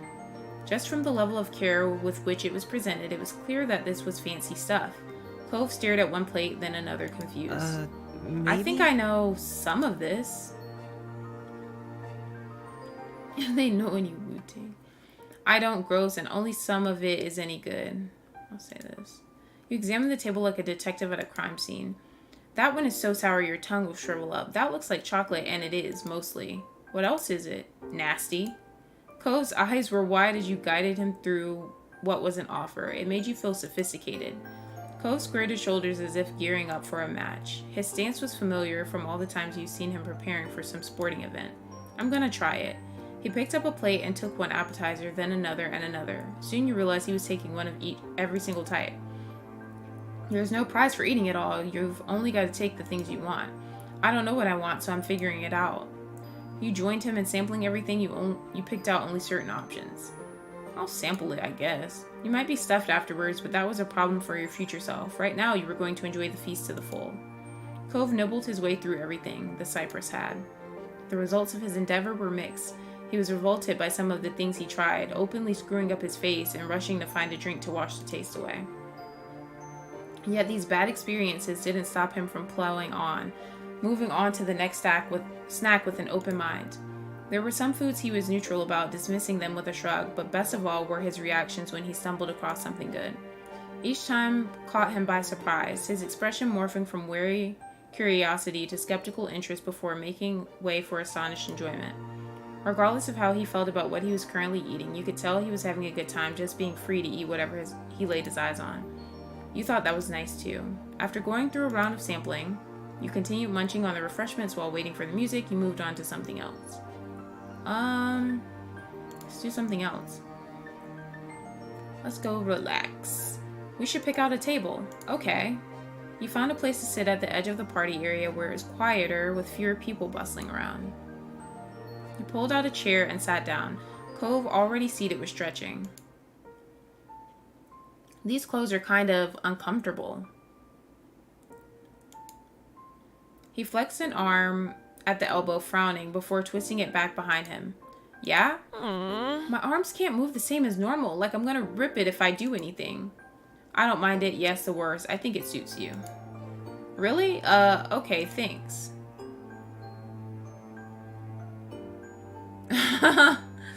He toyed with one cuff of his shirt, wedging a finger between the fabric and his skin. Now that you had a spot of your own, you stayed chatting with Cove at the table. You moved on to something else. Let's just chat at the table. In no time at all, the sun set in full, the lights faded in, and the opening notes of the band's first song rang out. This is so pretty. You and Cove stopped what you were doing, turning to contemplate the party that had been steadily unfurling while you were distracted. It was much busier now, both in terms of people and activity. The first steps were taken onto the dance floor, some sensitive, others eager, and even if the band hadn't been playing, the constant level of chatter would have ensured that it wasn't a quiet night. With the party now in full swing, your options had increased. You went to see what your moms were up to, you watched the band perform, you asked Cove to dance, you looked for someone at the party to dance with. Let's see what they're up to. You scanned the partygoers looking for your parents. They'd been excited for tonight, and you were curious as to whether they were enjoying themselves, whatever it was they'd wound up doing. Wherever they'd gotten off to, though, it wasn't visible from where you and Cove were now. Hey, Cove, can I go find my moms? I don't see them. All right. Okay, I'll come with you. You led the way, peering around and trying to guess what they might have occupied themselves with.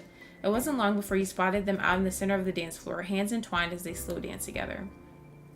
You came to a halt, causing Cove to bump into you from behind. He opened his mouth as if to ask why you stopped, then closed it as he noticed what you were looking at.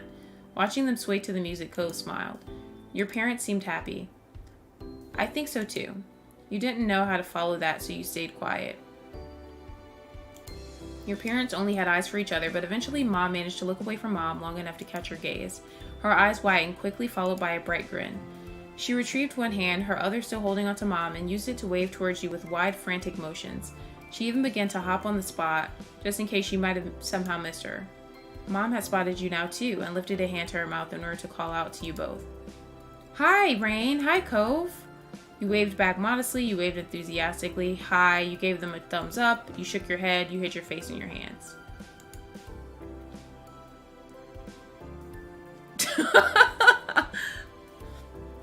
A few people turned to look for the source of the commotion as you shouted across the way.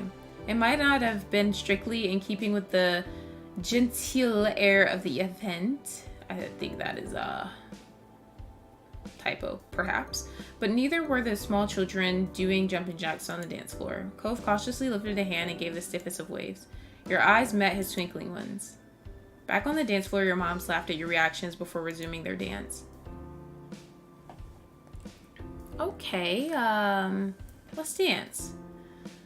So, would you like to dance, maybe?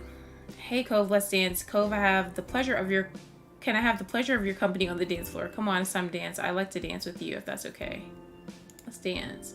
Cove raised his eyebrows in surprise at your bold invitation. Even though it was a dance party, he hadn't anticipated this outcome. Rain, I don't think I can. He looked out into the dance floor, discomfort radiating off him. Your heart sank. You counted Cove as a good friend. You thought he would feel okay if it was with you. I don't know.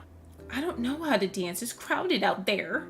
Following his gaze, you saw that the dance floor was now tightly packed with swaying, affectionate couples. He rubbed his arm, shoulders hunched inwardly. Sorry. You wouldn't be able to change his mind. There was nothing you could do but accept it. You understood. It felt annoying to you. Tried to lighten the mood. You had nothing to say. Say this. Or do this. The situation was what it was, and making Cove feel worse about it would only bring you both down. Might be for the best. I've been told I'm a menace on the dance floor. Cove smiled weakly. Guess so. You just had to do something else. You can watch the band perform. You and Cove had found a spot to the side of the simple stage that had been set up for the soiree. There you were, tucked out of the way of the dance floor while still enjoying an excellent view of the band. You gotten there in time to watch them from the start of the song, their expressions solemn as they teased notes from the strings of their instruments. Cove was entranced, nodding his head along with the music. Catching you watching him, he smiled sheepishly. It's cool. You enjoyed the performance too. The music was okay. It wasn't that impressive. It's great. Think they do requests? You hope to play that well someday. Your playing was on the same level as them. You asked his thoughts on it. These were professionals, their skill honed over years. It was natural that you wouldn't be performing at that standard at your age without significant dedication, time commitment, and talent, but you still dreamed of reaching that level. It makes me feel like I should practice more. Why? He was looking at you full on, his attention back on you. You'd made the comment idly, not expecting a response, and you felt a little bashful about explaining. They're so good. It would be nice to be able to play like that. Cove nodded, understanding. I think you can do it. And if it matters, I like your playing the way it is already. Band began to play their next song. Cove was enraptured once more, his head tilted curiously as he watched the musicians wield their instruments. Doing a particularly beautiful solo, he even closed his eyes, focusing on nothing but the music. But after a couple of songs, it was decided that you'd watched the band enough.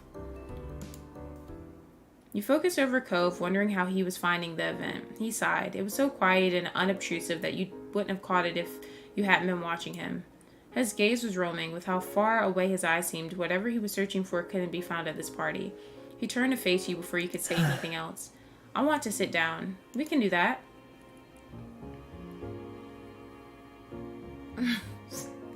Cove began to move, and you instinctively followed him.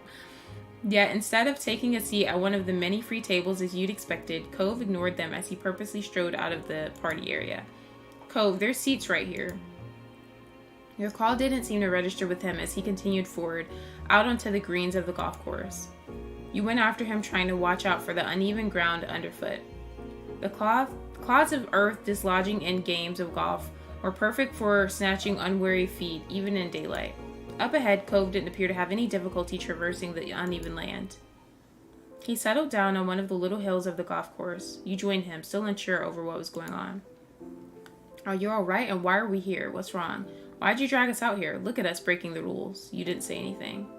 Say what's wrong. Cove started as if he'd acted on instinct, and your question had brought him around to reality again. Sorry. Sorry. Oh my god. And it's okay. You can go back to the party. You didn't budge from your spot. From here, the party was just a glowing haze in the distance. You didn't want to leave him behind. No soldier left behind, Cove. We're not soldiers. I'm still sticking with you. Oh, thanks. Now that Cove was more at ease, you tried to find out what had caused him. Let me stop being mean. Caused him to take flight in the first place. Did the party make you uncomfortable? It upset you that Cove had been unhappy attending an event with you, but logically you knew that the issue was likely the event rather than your company. What? What? No! He shook his head emphatically. It's not anything I did tonight. It's definitely not anything you did either. You nodded, relieved to have your suspicions confirmed. Is it because summer's almost over? Cove attempted to fill in the gaps of understanding. I don't want to think about going back into the party. I just feel ready to go home. To your home planet? Don't try running that far. You kept quiet. I'm sorry you're not having fun anymore. Should I get my mom's? Cove stared off and his words felt just as distant. It's okay. Cove sat there quietly, gazing out into the shadowy hills and valleys of the golf course. A comfortably warm wind rustled between you, tussling his hair. It was so far away from the hubbub of the party you could even make out the quiet sound of crickets chirping. This is kind of like how we first met. Do you remember? Of course I do. Your impression of Cove during those early days hadn't been fond. It's so weird. That was a long time ago now. You thought back to the day when Cove first arrived in the neighborhood. He had run away from Mr. Holden, taking solace in the hills behind your house. That had been late too. On a clear night like today, looking at the sky, you wondered if the stars that were looking down were the same ones as then. His blinky is trying again. He misses it. Cove's face was brighter, though you could still see signs of the strain that had caused him to depart from the soiree. When he'd first sat down, he had curled up like a pill bug, hunched over, knees pressed to his chest and arms wrapped around them. He had unwound as you'd been talking, straightening up, his hands free to gesticulate. It was as though the two of you had constructed your own little world away from everything else, and he was beginning to perk up. The small smile that had crept onto his face was quickly ushered away by a frown. This is a lot like a date. Well, fuck you too then, dude. Ugh. He's annoying. It's a lot like a date. This is gross. Fuck out of here. He's so rude. Cove followed up the statement before you could react. He spoke in a distinctly whispered tone, as though you were the only one in the world who he could share these words with. After I said I wanted to come, I want to take it back. Not because I really didn't want to do it, because I don't know. It seemed like a big deal. It made me feel bad somehow. I started feeling like I couldn't do it, even though I just wanted to do it. I guess it was sort of like having to give a presentation in front of the class, even though it was just me and you doing something like we always do. He charged on, his words streaming out. I still could do it because thinking about not being there and you and what you might think if I did take it back made me feel way worse than whatever else I felt. I'm sorry. I'm sorry, Rain. I'm sorry I can't just deal with stuff like this. And I have to make everything so complicated. Ugh.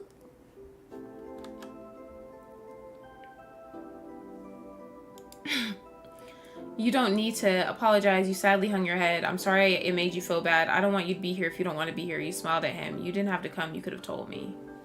Say that. After all this, he had just been feeling bad. Why did he put the both of you through this? Why couldn't he have just said something sooner? I wanted to come. I'm not wishing I stayed home or that this party never came up. It didn't sound like that. You wanted to take it back. He moved his head to look you straight on, eyes meeting yours. No way. No way! Yeah, I did. But it's not because I hate parties or because I hate you. I never could. It's just me. There's a lot of stuff I want to feel okay doing, and I just don't. I can't explain why. I don't even know why. The problem isn't that somebody's trying to include me. You're the one who doesn't have to keep doing things. I'm sorry. I'm like this. I always am, and then I make you feel bad. Nobody is going to force you to keep trying. But if you do, then I'm going to keep trying too. I'm going to keep trying, I promise. I promise. I promise. I promise. But if you do, then I'm gonna keep trying to. When there's something I want to do, when I start to feel bad for some reason, I don't want to give up to that and run away, especially if it's for you. It's nice. Because I'm happy when you think about me, when you want me to be there, when I just do it and you're there, it all feels better in the end. So thanks for inviting me, Rain. It was something really special. Thanks for coming and for telling me all that. You're welcome, it's special to me too. You are pretty lucky to have me. Okay, I'll think about what you told me. I'm gonna say you are pretty lucky to have me. How about that? You then took his hand, you then placed a hand on his shoulder, you leaned against him, you then ruffled his hair, then you turned your hands over in your lap nervously. Yeah. Clove stood up without warning. The sudden change broke the quiet reverie that had fallen over you. It was such a Cove thing to do. You got up to stand beside him. What was that? Hey, give me a warning next time. What's up? You tilted your head in an unspoken question. Cove smiled awkwardly, brushing some grass off the side of his pants. Wanna dance with me? Oh, now he wants to dance. Now he wants to dance. Okay. Her eyes widened involuntarily. You were not expecting that after what happened earlier. I thought you didn't want to. I know, but it's a dance party, right? And I think he trailed off, brow furrowed, as if he was trying to figure out the answer himself. Slowly, nodding slowly, he continued. He's so weird. Excuse me. I think I want to dance with you before it's over. With the only words he had to explain gone, he just held up his hand to you. His expression was soft. I want to dance with you too. No thanks. You nodded quietly. You shook your head. Sure, I guess. Then you reached for his hand and took it in yours. You returned hand in hand with the party reaching the end of a long evening. Dancing couples had become scarce. One pair among many were hard to notice, but now the space around you would act as a spotlight. Not that there were many left to watch you. He was still at ease, even oh my gosh, I hate saying this word. This is the one word I can't say. Buoyed, that's how you say it. Buoyed by the dissipated crowd. There was a spring in his step as you walked into the dance floor together. Cove kept hold of the hand you had given him back on the little hill. He rested the other on your shoulder. Hold on, I think I need to fix myself. Hold on, guys. I'm not trying to put my tits in the screen, I promise. I was getting my charger. Relax. Just relax, okay? Gotta get my charger. It was on the floor, so I had to lean up real close to you guys, okay? Have a little bit of respect. Have a little bit of freaking respect, guys. Oh my god, I did not mean to do that. Holy shit. My bad. Yeah, I bet you did. Thank you. Oh my gosh. Okay, I need to move myself back down a little bit and center myself so I'm not okay. Because my phone was dying. My phone is dying a little bit. Oh my. Hold up. We gotta do this. We gotta move a lot. Okay. I'm too close. I'm too close. Hold on. Where do I edit? No, you can't see the top of my head. Pip pip to doodly doo. Where is this freaking thing at? Oh, here it is. Okay. There we go. There we go. I fixed it. I fixed the problem. Pip pip.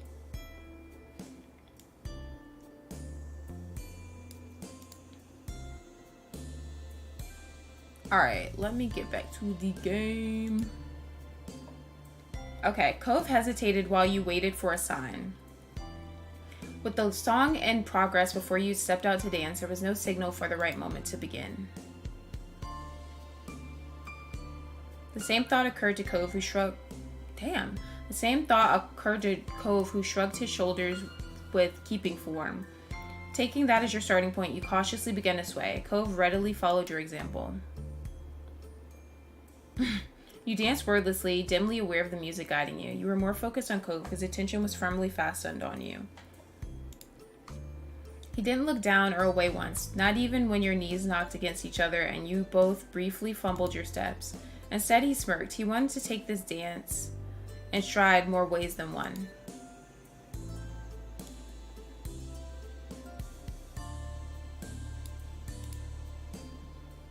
You were utterly at peace, safe and relaxed in his presence. The little slip-up, the whole evening, really, only served to underline how nothing could dent the foundation of your friendship.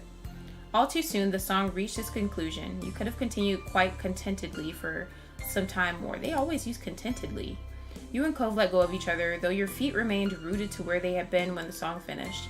You heard your name called out, and that brought the dance truly to an end. You both spun to find Mom yelling for you and Cove. Beside her, Ma was shaking her head.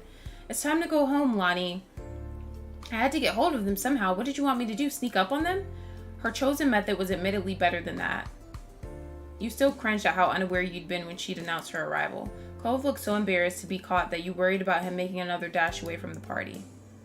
Despite Cove's reaction to the scene with your moms, to you it had been a perfect ending to the evening. You were so glad you got a chance to dance with Cove once more before the night was over. And it definitely was over now. You didn't need to say anything to Cove. The two of you marched wordlessly over to your parents, who were still bickering playfully. Standing shoulder to shoulder, your parents surveyed you and Cove. You wondered if they were checking that they were returning Mr. Holden's son in the same state that he'd left the house. So? That was quite a night, huh, gang? Wasn't it just? Cove managed a self-conscious smile. Yeah. He was smiling, too, with an expression so soft it could have cradled a newborn chick. Good. Well, we'd better ready ourselves to get back to Elizabeth. If we're lucky, the house might still be standing. Oh, shush. You swatted your mom playfully. She swatted your mom playfully, laughing at the comment. So my dog dances. You cast one last look at the party. You saw people exchanging farewells and suppressing yawns. Most of the faces were happy ones, despite the weariness that was starting to creep in. Cove's head was angled away from you. As you watched, wondering what he was looking at, he came around and met your gaze. It was strange. Though it had only been a few hours of your life, you felt a little older as a result of attending the party. It was like a step away from the world of your childhood, where dressing up is reserved almost exclusively as a form of play, towards something new that you hadn't yet grasped. Turning away from the final moments of the party, you shelved that thought for another time as your moms eagerly led the way back to the car. As you and Cove tailed after them, you felt childlike once more. Damn. So that is the end. That is the end. That is the end. And then summer ended. Yes. There was no denying it. Today was the very last day of summer. Tomorrow you were heading to class. You were excited to go back. Anxiety gnawed at your stomach. It was a bummer. Your feelings were muddled. It was a bummer. Summer had been so much fun. When you thought about going back to school, it was with a sense of loss. Soon you wouldn't be able to choose how your days were spent without the school bell telling you where to be and when. It was with a heavy heart that you chose your outfit for your final day of freedom. Life was going to be different. You had come to think of the summer vacation as the norm, but school snuck up the majority of the year, whereas the summer vacation was just a respite in the middle. So rather than it being different, it was kind of a return to the normal. What did your normal life really mean?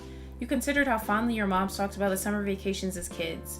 You dimly recognized that one year the pattern of school and summer itself would be over for good. It was hard to imagine. You'd gotten distracted, one arm still out of a sleeve. You pulled it through in your mind and put your mind back to the present. This season had brought about plenty of changes of its own, like Kira's visit, though that too was coming to an end today. You were happy you'd finally gotten the chance to know her. You had become extremely fond of her. You didn't really like her. Your mind wasn't made up on how you felt about her. You didn't care. No, I really like her. She was really cool. The neighborhood was about to feel a lot emptier. You finished dressing, which was good. Cove would be there any moment. You'd agreed to see his mom off together. Officially, the plan was that he would come over to bring you round to his house when she was ready to set off, but you both knew that you'd be hanging out for at least a little while beforehand. Kira's visit had troubled Cove when it first happened. It had been a sudden change thanks to Mr. Holden's infamous tendency to surprise people, but once he was able to adjust, he'd been in pretty good spirits with her around. It was a relief for everyone. The next thought that crossed your mind was, it would only be polite to get the door for Cove. You went downstairs to wait. You couldn't wait to see Cove, so you went downstairs to meet him when he arrived. Cove knew your house well enough. You could lounge in your room to wait for him. I'll do this. You bounded down the stairs, your hand gliding over the rail.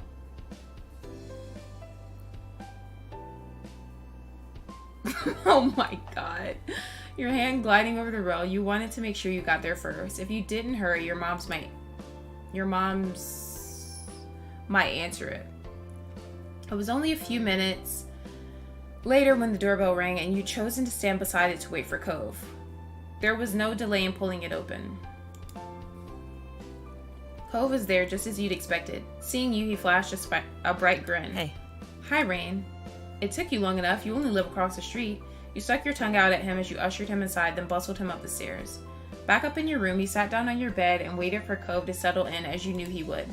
With other guests, you might have offered them a seat, but you and Cove were long past those tentative stages of friendship. Your room was as familiar to him as his own. You watched as Cove sat down in your desk chair, his preferred spot. He rolled it closer to the bed to make it easier to chat, tweaking the angle so that he was facing you fully. Once happy with the position, he leaned in towards you, hands held it in his lap. His actions weren't the ones of someone who planned on moving on from his spot anytime soon, even though you had an appointment to keep together that day. When is your mom leaving? Don't worry about it. We've got some time. She's still got a shower and stuff before she goes. She didn't want me to just keep hanging around while she was doing that. He lifted his head, his gaze drifting out through the window, and chuckled. I can't believe she's already leaving, just when I'm getting used to her being there every day. He leaned back in the chair, a wry smile tickling his cheeks. Yeah, you nodded. She'll be back. Time's going by so fast. I'll say that. He cocked his head thoughtfully before shrugging. He ran a hand through his hair before shaking his head as if shaking off the topic like a dog whipping off water following a dip in the sea. Cove perched an elbow on the chair's arm and propped his jaw against his curled hand. There was a natural ease to his movements, a familiarity from the echoes of all the times before when he sat in that same position. This was a really nice summer. Totally, it was alright. I'm glad we got to spend so much time together. I've had better. I'm looking forward to the next. You nod in agreement. I'll say this.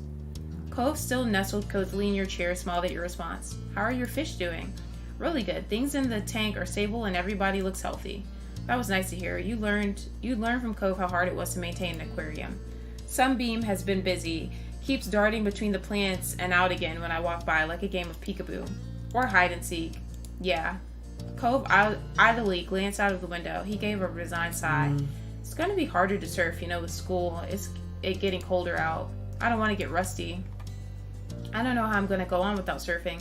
I like surfing, but I wish it liked me. I'm over surfing now. Surfing's cool when we can. Sorry, Cove. You didn't feel like not being able to surf was a big deal, but you had sympathy for him. He gave a light smile coupled with a shrug as response. Won't be long until we get our grades for that summer work we did. Cove's bangs fluttered as he huffed, sinking in the chair. I'm not looking forward to that. We'll just have to see what mine are like. Why does he not have teeth? Hello? Do you think we'll see Miranda around school this year?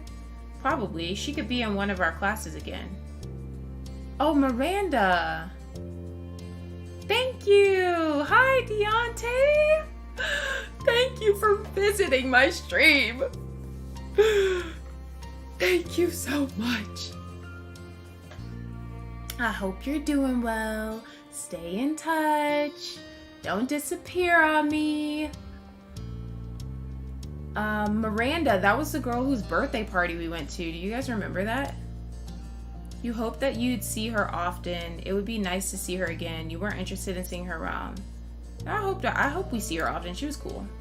Rain, Cove. The sudden call from downstairs caught you both unaware. You nearly forgotten the world outside your room. From the guilty look on his face, Cove had done the same. Wow! Thank you! I'm gonna cry. Thank you so much. That's so nice of you. Thank you. I did enjoy my birthday. I feel old though. I'll say that much. I feel kind of old. But it's all good.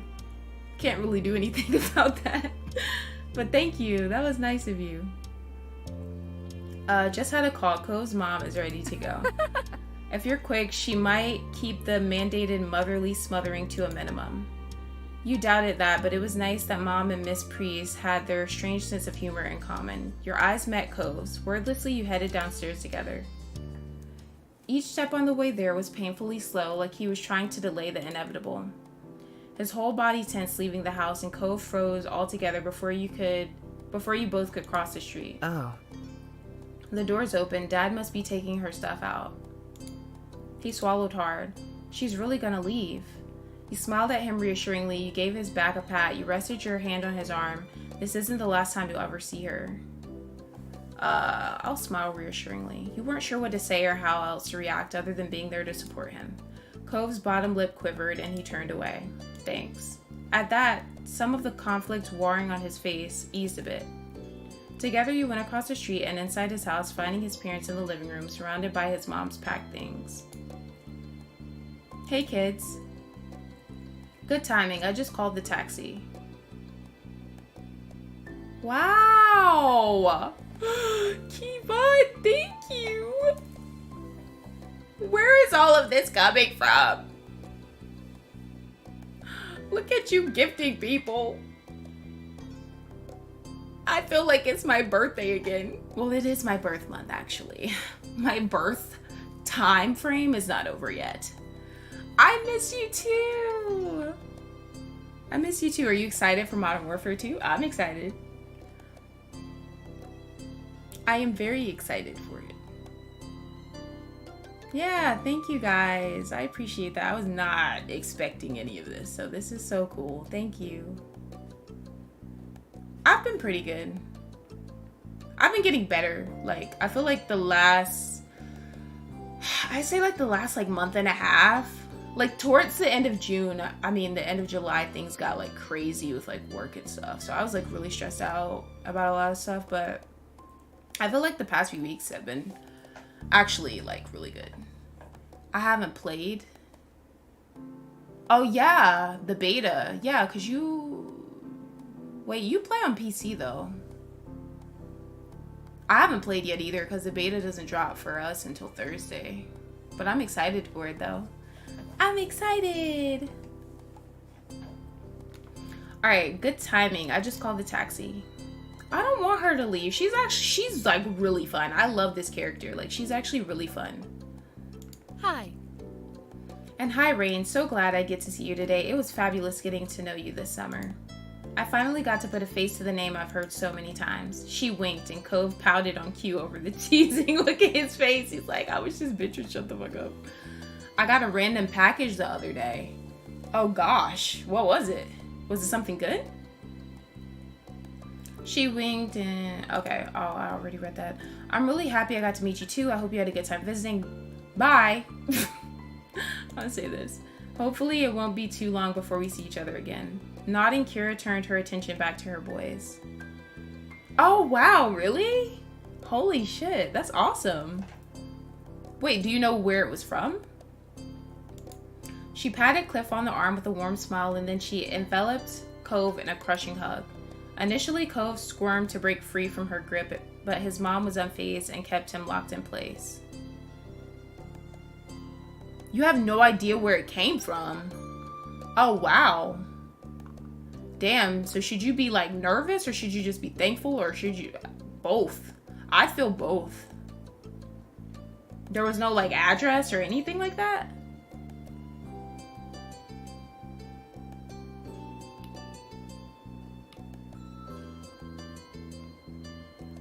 Initially Cove squirmed to break free from her grip, but his mom was unfazed and kept him locked in place. Heartbeats later, he gave in and hugged her back tightly. I'm so glad. And I'm so happy this trip was a success. Cliff looks like he was bursting with pride. And then Cove stiffened. Kira loosened her hold on him enough to study his face, concerned. She spoke her next words in a whisper that had been meant just for her What son. do you think? Do you want to unshelve it? Raising an eyebrow, Cliff watched him carefully. His smile began to falter. What's wrong? Cove sighed and his gaze flickered over to you for a moment, and then just as quick, it was back on his It's parents. okay. Really? I don't want to do it now. I can tell Dad later. Nervously, you watched the exchange with the growing suspicion that Cove didn't want to have that conversation while you were there. What are they talking about? You wondered if you should offer to leave when Kira gave Cove a pat on the head. All right. You can always call me if you want me to be part of the conversation, okay? I'll call. Thanks, Mom. Cliff still looked baffled about what Kira and Cove were referring to, but you watched as his shoulders slowly relaxed. You figured that he decided to wait for Cove to be ready to talk to him. And with Cliff's silence, things seemed to be settled for now. After that, it wasn't long before the taxi arrived. Rolling up in front of the house and in clear view of the open door, Kira stood up, smiling sadly. Sunbeam must have died. Oh my gosh. I was so thankful. It was from Cali. Oh wow, maybe it came from like could it be like a company perhaps? 7 months. I know. It says you've been a member for 10 actually.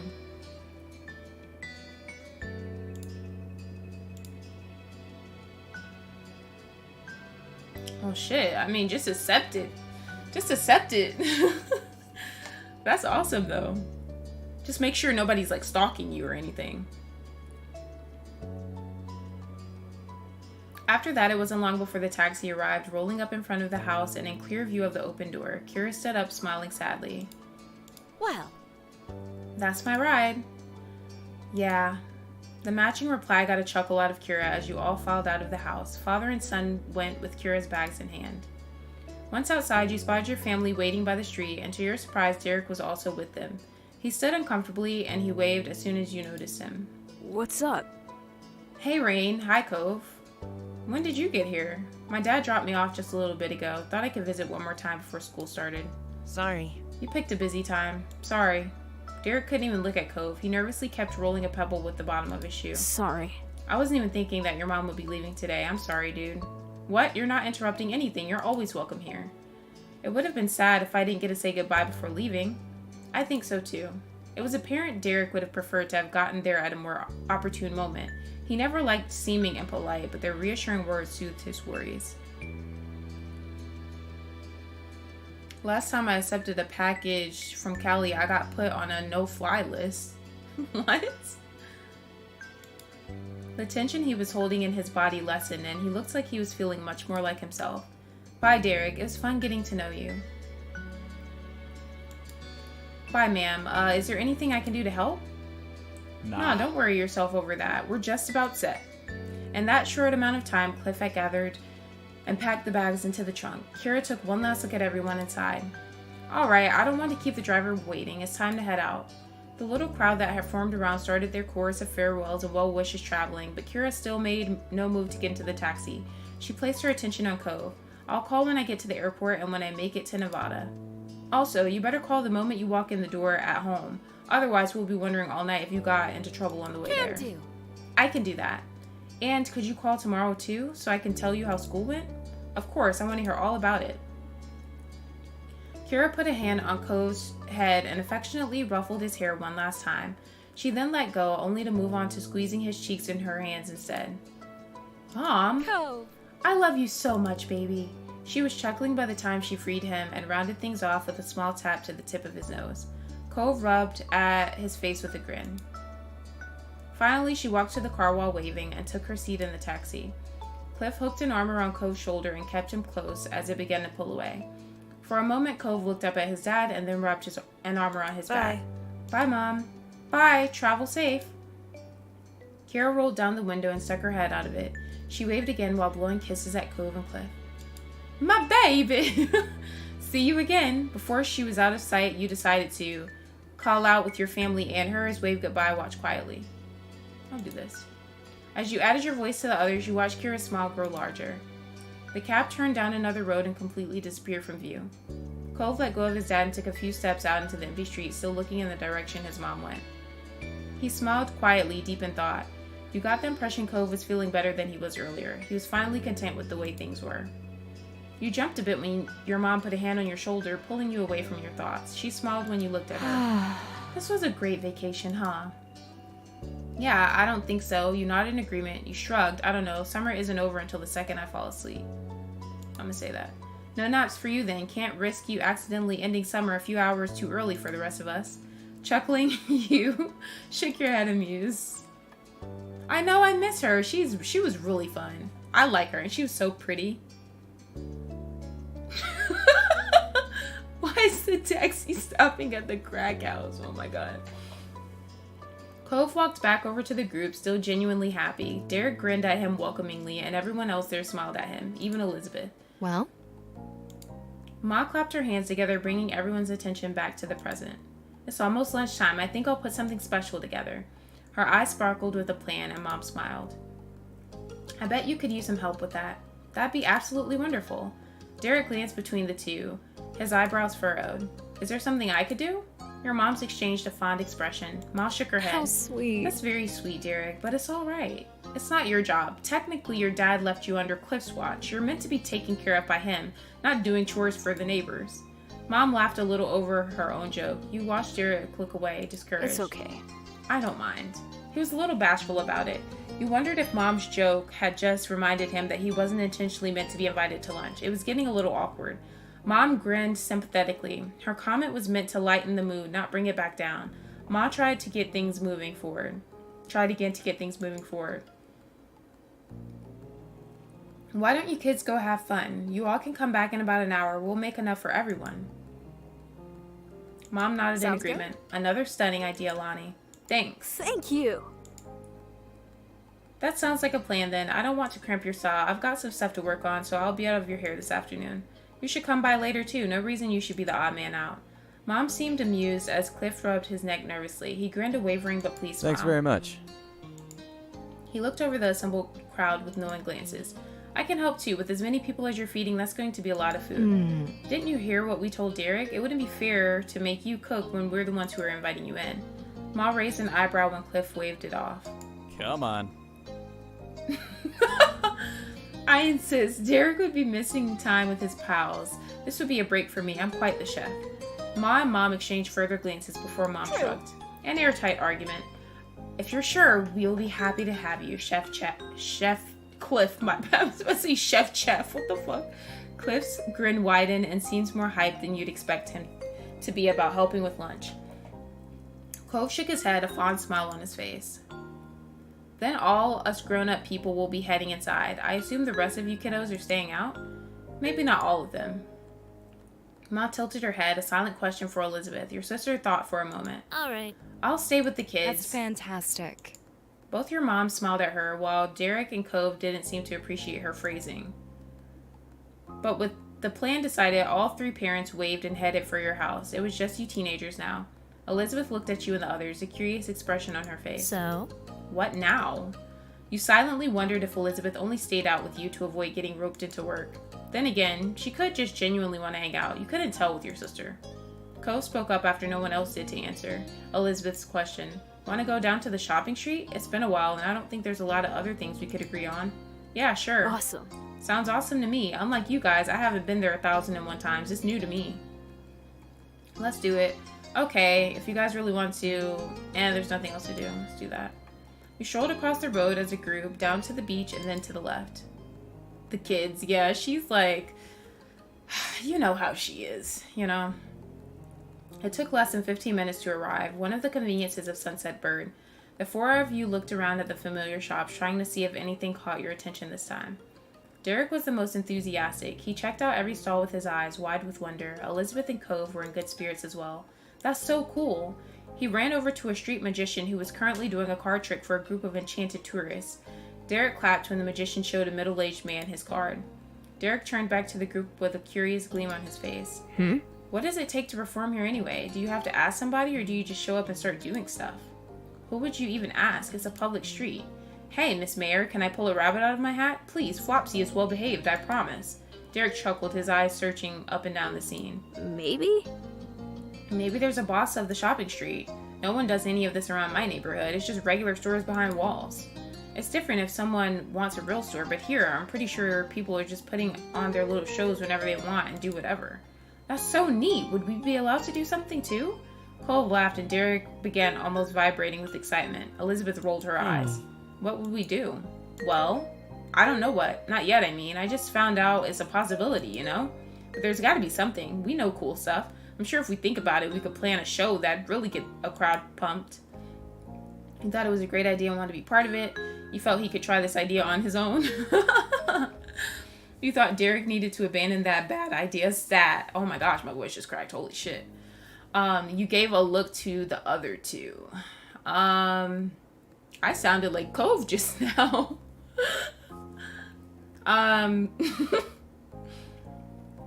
Sure. Oh, yeah, we totally should. Woo. Nice. I knew I could count on you.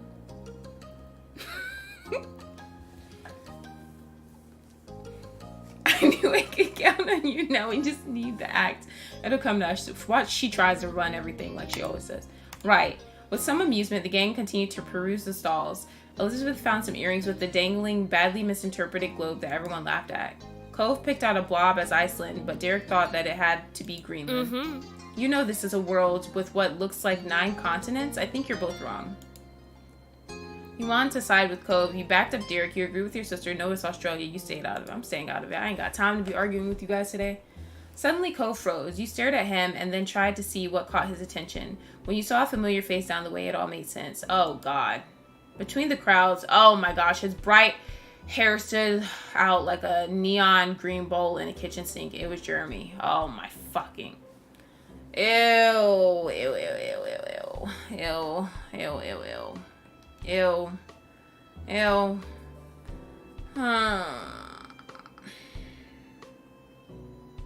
I'm not happy. I'm not happy right now. You guys know how I feel about him. He's so annoying. Ew. Mm-mm. Mm-mm.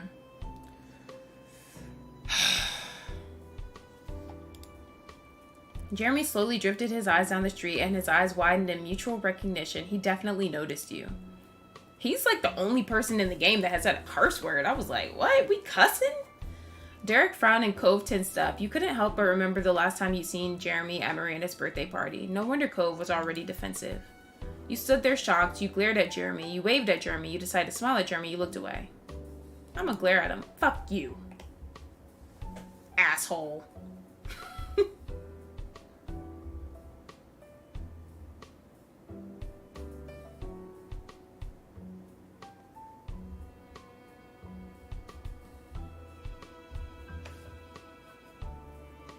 Yeah, he was cussing us out at that girl's birthday party. We didn't even do anything. It was just like, dude, what is your issue?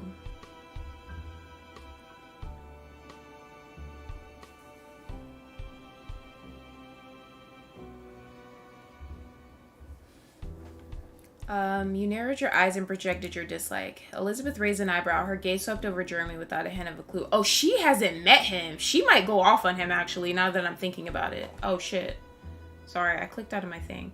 Yeah, she might actually go off on him. I could see her going off on him. If anybody does, it would be her.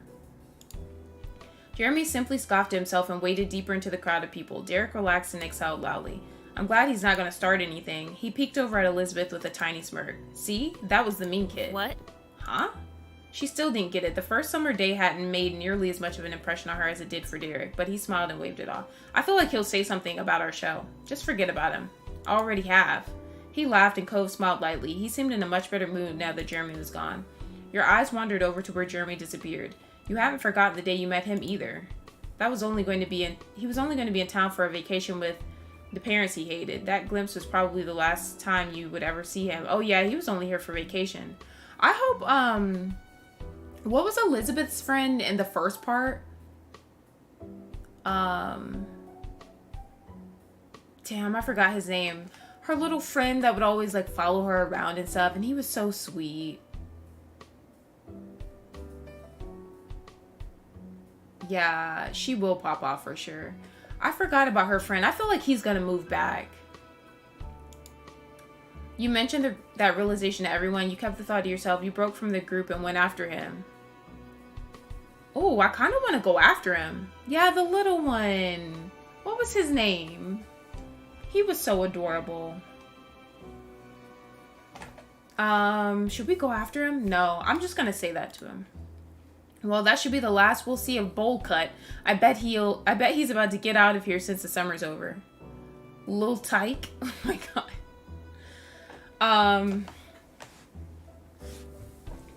Bowl Cut. He's gonna come back. That's not the end. That's not the last we're gonna see of him at all. Yeah, I guess we won't have to worry about that guy anymore. Derek kicked at a little rock on the road. It clattered forward and then rolled under a stall. But I still think it's kind of sad how Jeremy turned out to be. Well, like he is. It would have been nice to make another friend. Cove shook his head. He was clearly not broken up over what might have been. Good riddance. I think I might want to see him again sometime. Hell no. Maybe he'll become nicer in the future. I'm happy it's over. You say good riddance. Fuck him. Oh, Shiloh. That was his name. His name is Shiloh. Elizabeth rolled her eyes at the strange farewell to the odd boy, not interested in the slightest. She clearly didn't understand his impact, and at this point, she didn't want to understand. Jeremy was unlike anyone you had ever met before. You thought he was horrible, you thought he was weird, you thought he was stupid, you thought he was kind of pitiful, you thought he was kind of okay. You didn't know what to... Why would I think this? He's stupid. You and the group moved on from the stall and from Jeremy. It didn't take long for everyone to return to the joking. You all enjoyed what little time you had left as Elizabeth mentioned the hour was almost up. The little trip had flown by and lunch must have been waiting for you now. Derek bounced off the balls of his feet. I thought we were about to put on a show or some shit. Come on guys, let's get going so we can eat. I'm starving. If we have to, I can't wait. Phew, I've had enough walking around. Homebound, here we go. I can't wait. Cove stretched one of his arms lazily. Yeah, I feel like he will. I feel like they're all gonna come back at some point. Let's go then. You looked at him appraisingly. You asked Cove to carry you back to the house. You nodded at him. Carry me, boy. Hey, Cove. Yeah? Carry me home. What? Cove smiled, said he was amused, while the tilt of his eyebrow was full of disbelief. You explained you wanted a piggyback ride. You didn't want to walk back. You told him it was a special occasion. You decided to go home. To let it go. I want a piggyback ride, boy. I want a piggyback ride, and you're the only one big enough to give me one. Cove sighed and shook his head. Elizabeth and Derek became a chorus of laughter. Pretty please? You jokingly pleaded with him, much to the continued amusement of the other two. All right. Cove stepped over to you. He looks like he couldn't believe what he was doing. Your lips quirked into a large smile. Whew, I knew you'd come through for me. He carefully crouched down in front of you so you could climb on. It wasn't hard to hop on. He slipped his arms under your legs and did his best to lift you. It was wobbly, but he managed to stand all the way up. Elizabeth watched with a smirk on her face while Derek laughed even harder. It was fair to say that your antics were entertaining. You were glad Cove went with it. Oh my god. Cove carried you home contentedly. Other than a few good-natured jokes at your expense, he didn't complain. He made it all the way back to your house without putting you down. Damn, he's strong as hell. It was a pleasant walk home, and in no time you had made it back. Derek got to the front door, and held it open for everyone as you each moseyed inside. The three parents were still in the kitchen. They looked up and waved. Welcome back, everyone. You made it just in time. I hope you're hungry. When Cove had brought you inside, the parents couldn't help but notice the odd conveyance. Your moms were unsure, and Mr. Holden raised an eyebrow. Everything okay? Did you pull something, Rain? I'm okay. Aw, Cove, you've gotten so strong. Good kid. And reliable, too. What a guy. Cove rolled his eyes at the commentary, then started walking to your couch. He bent down, and you let yourself plop back on the couch. Thanks, Cove. I give it a 10 out of 10. Cove exhaled loudly and shook his arms. He just seemed relieved that he made it. So, did everyone have a nice time out? She gestured for people to take a seat at the table. Plates and silverware have already been placed out. You took your normal seat. Elizabeth sat across from you, and Derek took the seat to the left. Cove sat on your right. Yeah. Oh yeah, we had a great time. It was fine. I had fun. I really liked it. It was okay, I guess. Yeah, the bank heist went off without a hitch. Your joke got some chuckles going around the table. That's good in my book. Casually, Mr. Holden sat in the empty seat across from Cove. He smiled at you and all the other kids. Mom set down a platter full of water glasses on the table. She looked down at the gathering. It's a good thing we have 8 chairs. I can't remember the last time we've had a group this big over for a meal. Can you pass the drinks down to the other side? Make sure you all get one. Sure. Those close to the cups obliged and started offering waters around. As everything got set up, Ma chided Elizabeth to take her elbows off the table. No. And you shouldn't slouch. She pointed to Mr. Holden, who was leaning forward with both arms on the table. Oops. Mr. Holden seemed unsure about all of the sudden attention and carefully rearranged his posture to something suitable for a fancy dinner. He smiled sheepishly at Ma. Elizabeth rolled her eyes and Ma gave her a level look at her. You shouldn't be impolite to a guest in the house either. Elizabeth groaned, long suffering. Ma giggled and Mr. Holden chuckled. Not bad. The lot of you could learn a thing or two from Derek. He has the best manners here. Derek blushed, but it was true. His posture was upright and formal. He even held his fork gracefully. His table manners, on top of all his attempts to aid your parents, made him the model of meal attendee behavior. Aw. It's nothing. It's true, though. You have been a lovely guest. I've noticed that, too. It's always nice when you stay over, Derek. Derek smiled and sat a little taller in his chair. And do you have anything good to say about our other guests? She looked deliberately at Cove with a teasing smirk. Or is there just nothing to say? Well, Cove is my number one, but he does clean his hands by wiping them on his pants. Cove frowned at that and absentmindedly brushed his hands on his pant legs. Your mom's laughed lightly. There. Elizabeth, you should know after all these years, Cove is hardly a guest anymore. Cove smiled awkwardly. Thanks. Manners, schmanners, who cares? I don't think it's that big of a deal. You tease Cove for his bad habit. You complimented Derek on his politeness. You joked that Derek was basically an adult. You kept quiet and took a bite of food. Don't think I'm not seeing your elbows where they shouldn't be, Rain. Damn, she calling everybody out. Everyone ate their meal together and continued to hang out for the afternoon. After the food, you and the others played a couple games and talked about plans for the upcoming year. The time passed by quickly, and soon it was time to part ways. Mr. Holden talked to your moms, and Cove drifted over to you, knowing that as soon as his dad finished up, he would be leaving. It'd be cool to say, but we have some stuff to do before everything closes today. Okay. Yeah, bye. Could you move? I need the phone. Cove raised an eyebrow, and Elizabeth impatiently gestured behind him. Cove realized he was standing right in front of where the receiver was placed. He sidestepped out of the way and shook his head, clearly thinking Elizabeth was rushing too much. She's so mean to him. She's always been so mean to him. Your sister made a beeline for the phone and started dialing the number of what you figured was one of her friends. Knowing Elizabeth, she was going to be on there for a while. You, Cove, and Derek shuffled closer to the door. It seemed like Mr. Holden was wrapping up his conversation, so everyone started saying their various farewells. Talk to you later. See you later, Cove. We gotta do this again sometime. Yeah, see you. Cove turned to you and smiled slightly. Bye, Rain. You hugged Cove goodbye, you patted him on the back, you nudged him, you ruffled his hair, you waved. I'll hug him. You stepped forward and spread your arms wide. Cove only had a moment to react before you encircled him in your arms. Cove hugged you back tightly and his chest rumbled as he laughed. Seriously, dude, we'll have to hang out later. I'm gonna miss you during school. He offered Cove a high five and the two boys clapped their hands together. Oh yeah, because I think he only comes during the summers, I believe. Cove and his dad left soon after that. Your parents started cleaning up the house and Elizabeth was still chatting to her friends on the phone. It was just you and Derek left. You elected to stay outside in front of the house to wait for his dad to pick him up.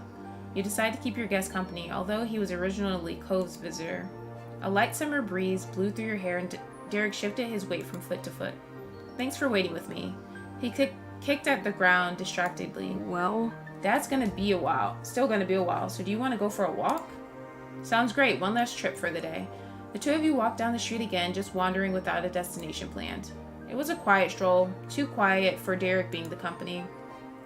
You turned to him when you had noticed he wasn't saying a word. That was unusual. Derek always had something he could chat about. You weren't sure if you should ask about it. Somehow you ended up at the old park near the beach. You glanced over to Derek once more, still expecting him to say something any second now. Damn, this is our old stomping grounds over here. However, nothing came from him. In fact, you noticed a frown creeping on his face. Derek smiled when he realized you were watching. At least his mouth was turned up. There wasn't anything that really felt happy in the expression. He turned away and the smile fell off his face. His eyes stared intently at the ground and you raised an eyebrow. Is everything okay? If you want to talk about something, I'm here. Derek, what's going on? You kept quiet. I killed my dad earlier. Oh my gosh. If you want to talk about something, I'm here. I'm a little sad. It's just with school starting back up again, it's going to be harder to visit. I'm going to have homework and clubs and practices and everything else. This sucks. It really sucks we go to different schools. Oh yeah, he lives here, but he goes to a different school. That's what it is. His face screwed up and his fists were closed tightly together. This was really concerning him. What if we don't have time? You channeled some optimism into the conversation. You shared those worries. I'll say this. We'll make time. We can talk over the phone and have plans for weekends. It'll be okay. Derek looked up at the sky. It was orange and purple with little wisps of clouds scattered around. A plane flew high with a jet stream trailing behind it. And then he turned to the ground again. Derek's face was tilted far enough down that it was harder to read his expression. Hey, Rain, I actually wanted to talk to you about something, if you don't mind. There was a pause and you waited for him to finish his thought. Sorry. I was just kind of wondering, do you like guys at all? Like, would you ever want to be with someone who was a boy? Sorry if that's weird to ask. Huh? Huh?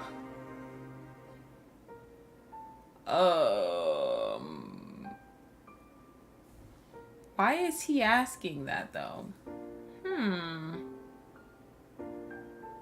Why is he asking that? I could be with the guy, maybe. I don't know. You didn't answer him. I kind of don't want to talk about that. Okay, then. He hesitated before finishing his question. So, what I mean is, Just, is there any guy you think is kind of cool that you like around here? Not at school or anything like that? He ducked his head further. He thought about it. I like you. Well, I like Cove, Mr. Holden. There are a lot of guys I think are cool. Not right now. I don't really want to say that. Okay, this is so... Where did this come from? Where the hell did this come from? I'm just gonna play it safe and say this. Derek shrugged and then started to mumble and wonder. Maybe you don't get what I'm trying to ask. So... Oh my god. Derek pulled himself together. Somewhat meekly, he looked at you while he tried to project confidence. His posture was too tight for you to believe it. He was nervous. Alright. You know, thinking ahead and everything is important. You've got to get yourself a game plan and all that. It's good to make plans, especially backup plans. He babbled, all full of energy and forced gusto. Well, anyways, I heard about this thing where people make pacts with their friends, good friends, that if they don't find anyone else, then they get together.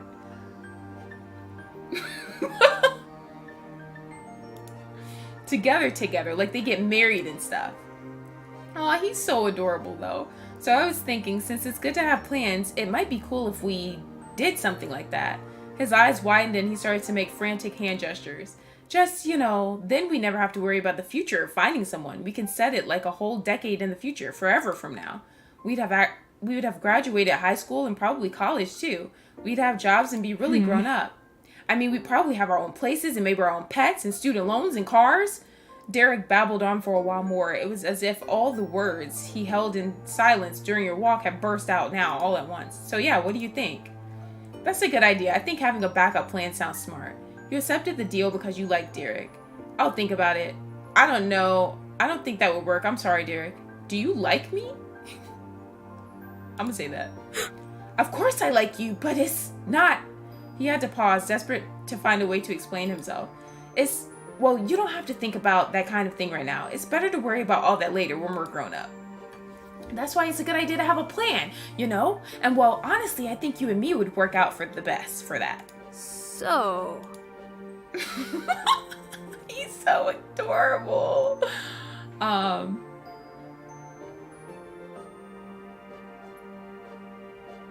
think having a backup plan sounds smart. Really? Awesome! Derek brightened significantly and started to bounce excitedly on the balls of his feet. Okay, then let's do it. He held out his hand as if offering a handshake. Officially, he repeated the terms of the deal. He's adorable. If in 10 years, I, Derek Suarez, am still single, and if in 10 years you, Rain Palmer, are still single, we both agree that the two of us will get together. You took his hand and shook it firmly as Derek beamed. Thank you. I feel better about the future already. I guess it's working out. He laughed and scratched the back of his head. You could tell he was giddy about this, and you felt happy too. You didn't spend much longer at the park after that. Derek didn't want to miss his dad, so you both made your way back to your street. Derek's steps forward seemed lighter than before. I mean, honestly, yeah, it's gonna get spicy later, but honestly, like, I don't know. I feel like Derek is, like, honestly, character-wise, I feel like Derek is more interesting than Cove. I'm gonna just be honest. I feel like Cove is always like, yeah, sorry, you know? Like, I feel like Derek, when he's around, he has personality. Like, he has a more interesting personality, in my opinion. After Derek went back home, you decided to settle in for the night. Stretching your arms over your head, you noticed that the living room and the phone were free. You took it easy, you called Lee. Ooh, let me call Lee! You picked up the receiver and quickly punched in the familiar number while going to take a seat on the couch. Soon enough, after explaining the situation to the housekeeper, Lee answered. To the housekeeper? Hey! Hi, Lee. Can you talk? Definitely. We practically have to. My gosh, can you believe it's almost time for school to start? What happened to our summer? School starts first thing tomorrow for me.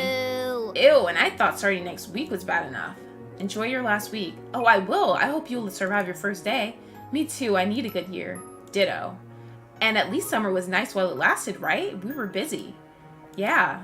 Fondly, you thought about all the best memories you made this summer. Lee was there for some, but there were still many you hadn't filled her in on yet. You reminisce about a moment of your summer. You begin to speak about Miranda's birthday party, the road trip you took. Oh, look at all the stuff we did, guys. the soiree at the country club, that one day with the big shopping trip in the morning. What big shopping trip? Is it when we went to the mall?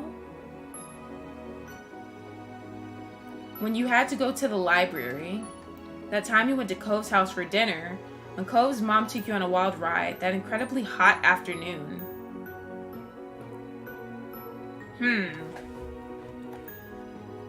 What was the most fun? The road trip was pretty cool. The road trip, the thing with Cove's mom, the escapade, that was pretty cool.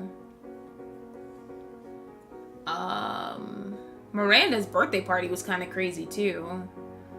I felt like the shopping trip was fun. The shopping trip was really fun because all of us were together. Let me talk about that. There was... Oh, wait. This is something else. There was this day that Mom and Ma took me and Elizabeth on a big supply shopping trip. What is the shopping trip? What made that so memorable? Lee chuckled, but you could hear the curiosity in her voice. I don't know, it just felt like a true summer day. I went surfing with Cove later. I stayed out late hanging with Cove. I do remember going surfing with him. I still like complaining about how that day went. Oh, that's super cool. It was so fun. Let's talk about... What was that incredibly hot afternoon? I remember the hottest day this summer. I could barely do anything and had to stay inside the entire afternoon. I learned more about my mom's though. My parents acted really embarrassing the whole time. Cove was so hot at his house, he bummed around at mine all day. Cove came over and we made sandwiches together. I played tic-tac-toe with him. Oh yeah, I remember that. Did you win? No. Darn, I bet it was still fun though. What else? Let's do the soiree. I went to a soiree at my mom's country club. There was lots of food, dancing, and people dressed up formally. Cool. Oh, I've been to one of those. They're cool, but how did it go for you? Cove came too. Elizabeth didn't come. She stayed at home alone. It turned out to be a pretty good night. I'll say that. Can't go wrong with a party. I bet there was plenty to remember.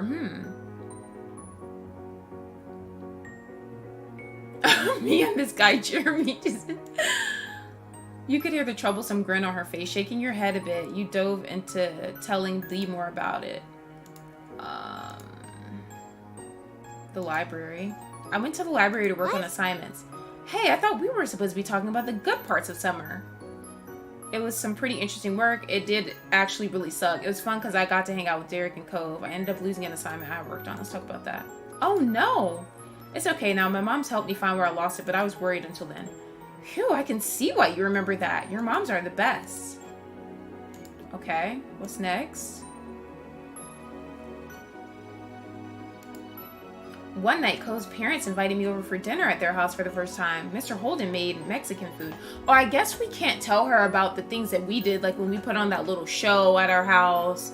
When we came up with like a little show me and her did at the beach, and then we like put it on at the house, or like the day with the mall. We can't tell her about those things because she was there. I mean, it would be cool if we could still reminisce on it though, because those were fun days. One night, Cove's parents invited me over for dinner at their house for the first time. Mr. Holden made Mexican food. The meal was good. Mexican is yummy, so that's no surprise. What else happened?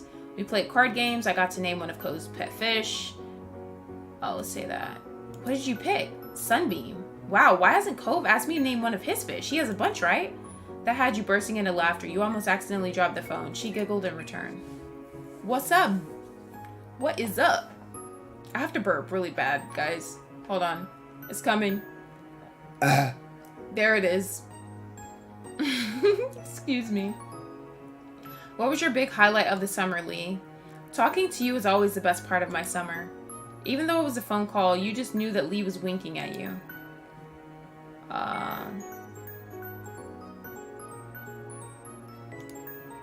What? You don't believe me? Lee. Alright, okay, so a high point for me was when I took that trip with my parents to Europe. That was amazing. You and Lee continued to go over your adventures until you both were yawning to each other over the phone. At that, you decided it was time to say goodbye for now. You did have school to wake up for in the morning. But what about the other ones I wanted to talk about? I didn't even get to talk about the real fun ones. Bye, Lee. Bye. Night, Rain. Talk to you later. You left the phone on the side table for now. Looking at the clock on the wall, you saw that there was only about 10 minutes until your moms would be insisting you had to go to bed so you could be rested enough for school. You stretched your legs out on the couch and sighed in defeat, watching the minute hand change 1 minute closer to bedtime. You rearranged yourself, feeling restless, and looked out the window. Startled initially, you spotted a figure out in the hills. It was Cove. When the surprise faded, you realized it really wasn't that much of a shock at all. It was exactly something Cove would do. You went outside to meet up with him, you ran off to go see him, you left him alone, you smacked the window to get his attention, you opened the window to call out to him. Grinning, you sneakily crept over to the window. When you were right in front of the glass, you slapped both your hands hard against it. Cove's body visibly jumped where he stood and his head whipped around, trying to find the source of the noise. When he noticed the clattering in the window behind him, a window from your house, he tried to shake his head in disapproval, but even from that distance, you knew he was smiling. Amused with your own antics, you waved at Cove. Then you went outside to talk to him, you ran off to go see him. I'll go see him. Sprinting, you reached the front door in record time. When you arrived, you noticed how many fireflies were out that night. They drifted along lazily, barely reminding your presence as you waded through to reach the top of the hill.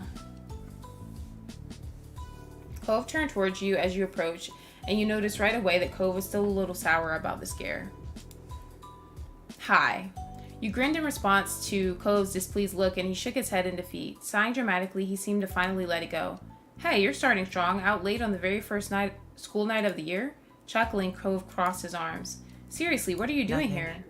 Nothing really.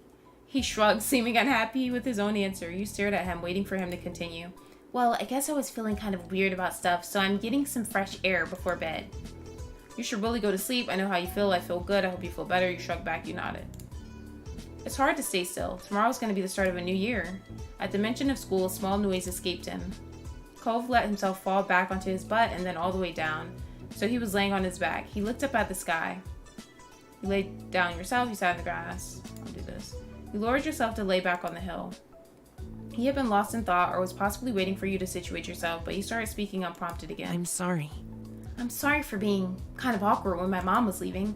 Surprised, you stared at him a moment. You weren't expecting that. I just wanted you to know that I talked to my dad about how I felt and things. It's okay now. You were genuinely glad to hear that, and it brought a small smile to your face, but your thoughts quickly wandered back to the first day you met Mr. Holden. Did his dad confess about that? From the way Cove talks, you guess he hadn't. So there was more Cove and his dad to talk about, but it was a relief to know that they had made a start. Now was not a good time to bring up what you were thinking, though. You could wait longer to say, I want to know what they were talking about earlier. It was almost unbelievable how much of an impact he made on your life just by moving in next door. You couldn't even imagine what your days might have looked like in a world where you hadn't met him. Cove glanced back at you, waiting for a response, and you had no idea what to say. Then, still without a word from you, Cove gave an exaggerated shrug. What? It's you. Huh? He snickered before answering. He looked thoroughly amused with your reaction. That's what you do all the time, so I'm being you. You do that all the time too, so do you, Cove. You were stunned he noticed enough to take note of it. I don't do it that much. Not being able to argue with his assessment, you accepted it. You felt bashful about his joke. Do I? Yeah. Cove couldn't help but grin at that. But he can't stand your goofy voice. Oh my gosh. Honestly, there weren't many people you could think of who could tease you about something like that. Returning his smile, you realized there was no denying that you two have been around each other for a long time. Cove broke the quiet before it could finally fully settle. See you tomorrow. Hey, I'll see you tomorrow. Yeah, see you then. With the final wave, Cove headed for home, but you stayed there a few minutes longer. Your mind kept going back to his simple statement, see you tomorrow. No matter how much was changing around you, there were some things in your life that always seemed to remain true. The hills felt warm to you that night. Before you knew it, you were getting comfortable under the covers in your room. Your mind couldn't help but still be buzzing with thoughts about the future. You felt excited, nervous, unsure. Nervous? Every bit of your gut felt like it was being turned into a pretzel. A new chapter of your life was about to begin, and you were worried what new changes were waiting for you. Slowly, your eyes grew heavy as you drifted off to sleep, your mind spinning with wishful thoughts. No matter what happened next, you could only hope that you would make the most of it. You were ensnared in a dream when a noise from the outside world jostled you. Your eyes snapped open, noises happened, you just tried to forget it. You stubbornly kept your eyes pressed shut. What the hell is that? The light clatter continued. Now that you were more alert, you could distinguish it as a tapping sound. Quiet, slow, but persistent. Each beat was like being poked. You couldn't ignore it. You lifted your head from the pillow and looked for the source. Not much work was needed to puzzle it out. It was from the window. With that, you knew exactly what it was. Is it Cove? From the color of the light filtering into your room, it was too early for anyone to be awake, including the sun. It had barely hauled itself over the horizon, but that didn't stop some people, it seemed. You sat up in bed and opened the window wide. Cool air, not yet warmed by the day, tickled your face as it pushed into your room. And just as you'd expected, there was your neighbor crouching on your windowsill. He was fully dressed, though not for school. He was wearing a wetsuit and a fond smile. Hi, Rain. You stared back, blinking. So technically we won't be back to school for a few more hours. His voice was delicate yet deliberate, each word a careful explanation. Is she trying to go surfing? Classes haven't actually started yet, so do you want to hit the beach with me one more time this summer?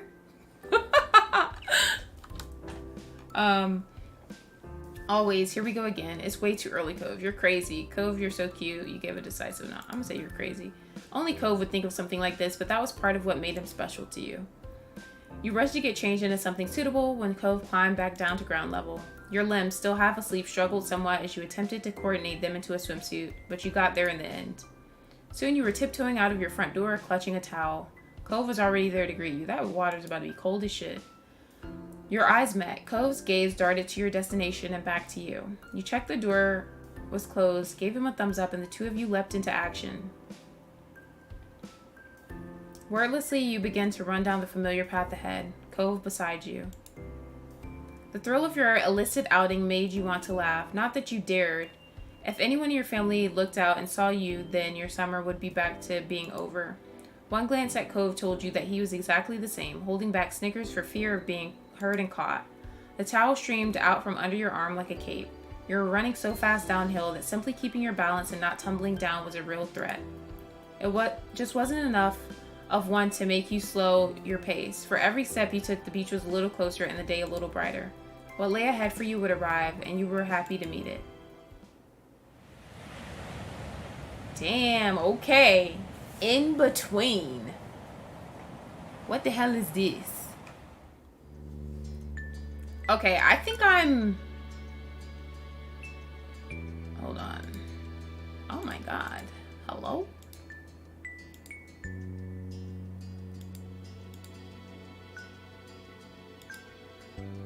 Hell no. What the fuck?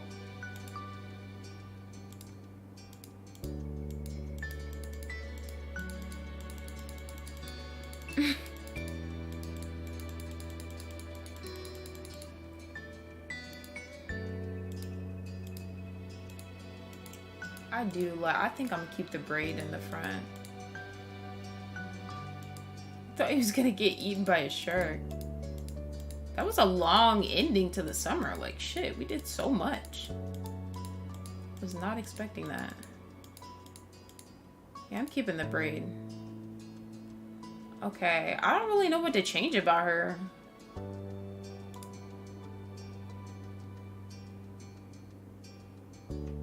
How are these thick lips? Oh, it's probably because of the mouth that I have.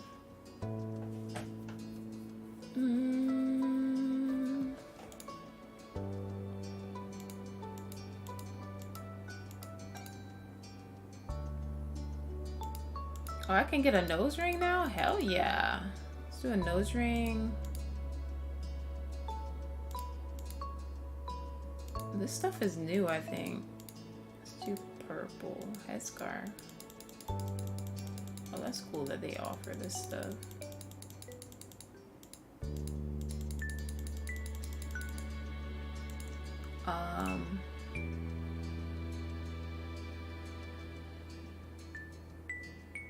I feel like she still looks like a little ass kid.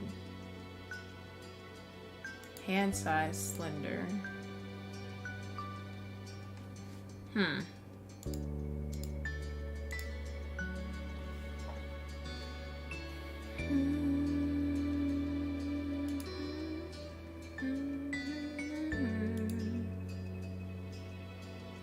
I mean, honestly,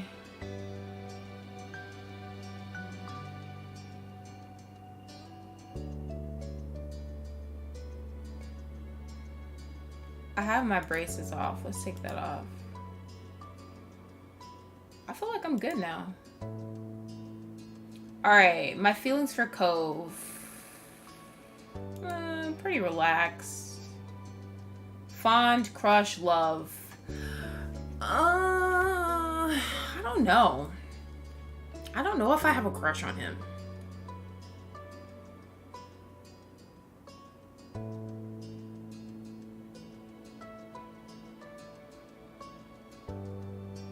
I still just feel fond of him.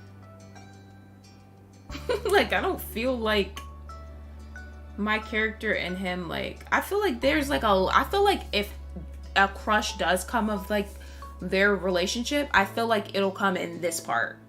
Because I don't feel like enough has happened to have like a crush on him like that.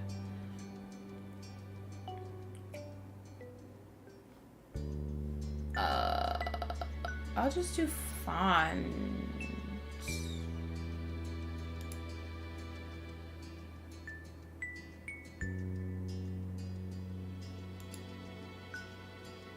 I was like, what the fuck? It'd be nice if his voice finally broke. I could customize him, but I'm not gonna do it. I kind of like him just turning out however he turns out. Cove customization, both, neither. No, I don't want to do either. Okay, let's see what's happening, guys. We're just gonna do a little bit of this. We're not gonna do the whole thing, but we're gonna see, like, you know, what has changed and whatnot, and see maybe how a few characters look now. The start of classes ended the relaxed, free days of summer. It didn't take long for you to get back into the swing of the school year routine. Schedules and homework became the new normal. Derek wasn't around nearly as much. With school and after-school activities, there weren't many opportunities for him to take the trip out to your neighborhood. Sometimes you'd hear that he was at a training camp or something like that, but you weren't always sure what he was up to. You bet Jeremy's hooked on meth. Oh my god. But you still kept in touch over the phone as best you could. You kind of lost contact as time went on. No, we kept in touch. I kept my promise. The Jeremy kid did disappear after that summer, and no one ever heard from him again. Where he went or what he might be up to was a mystery. Good. You saw more of Miranda around. Since you had hung out with her on her birthday, she had opened up to you. The two of you talked regularly. She was the same towards Cove. Okay, so Miranda's like our friend now. After a while, the three of you developed a real friendship together. Cool. More summers came and went like the waves on the shore, coming in and out. In your second year of high school, someone new started to visit Sunset Bird, a sunny girl named Terry Brooke. She was a friend Cove made due to them both being ocean obsessed. Uh-oh. Terry was more than glad to befriend you too. Someone close to Cove had to be good company, she felt. You were pleased to get along with her as well. Funnily enough, Terry was also extremely tight with Miranda, who she had known for even longer than Cove. The four of you were able to create a small friend circle. Okay, so we have more girlies. As for your home life, the Palmers also had developments. Changing laws and public perception countrywide made it possible for your moms to openly wear their wedding rings without questions. Yay! Though they had a wedding years ago, it was only recently that the union was officially recognized everywhere in the U.S. That was a good day, to say the least. Elizabeth came into her own and stopped being quite as irritable. She no longer worried about perceived childishness as she grew up for real. Aw, good. She didn't even mind being called Lizzie again. Oh, yay! Although most people use Liz. She eventually graduated high school and moved out to attend college in another state. Lizzie moved out? It was a lot for you to adjust to your older sister being gone. Liz never let you forget her role in your life, though, and kept in touch. Aww. Hi, Diane Hertz. How are you? Cove's relationships with his family improved over the years. Kira visited several times after that summer, and things became easier between the two. Yeah, she, like, really grew up. Like, she left. Wait, I did Cove's relationship with the family. Kira visited several times after that summer, and things became easier between the two. Okay, good. He was also closer with his dad than ever before. You knew they talked more, and that helped prevent a lot of friction before it could start. Okay? And Cove only continued to open up to his parents and the rest of the world. He was so bright, he shone. I am good. Thank you for asking. He would willingly join conversations, make jokes, and put in an effort to use overly blunt phrasing. Outdoor and physical activity still had his heart and his body. By this point, he had developed real skill. Many people thought he had what it took to become a pro. Oh, wow. The friendship between... Ooh, I got an achievement. Full-grown friendship. The friendship between you and Cove that you had cultivated for years remained consistent. The two of you were close confidants. It was strange to look back on it all. The future faded into your present, and then it was simply the past. Even the most fundamental parts of your life couldn't last forever. You felt that the most pointedly the day you inevitably graduated high school. You know, we're behind over here. Exactly. Oh my gosh, we've graduated? I thought we were like gonna see us in high school. It was over and you would not be going back ever again. From now on, what came next was your choice. You would be directing your own life. That was where you were currently. The summer after school had ended. The first summer of true freedom. Oh my gosh. What used to be a reprieve from the typical was now going to be your first step into adulthood. Look at the house. One fine summer morning, you took in what had become a very special scene. The whole family having a meal together.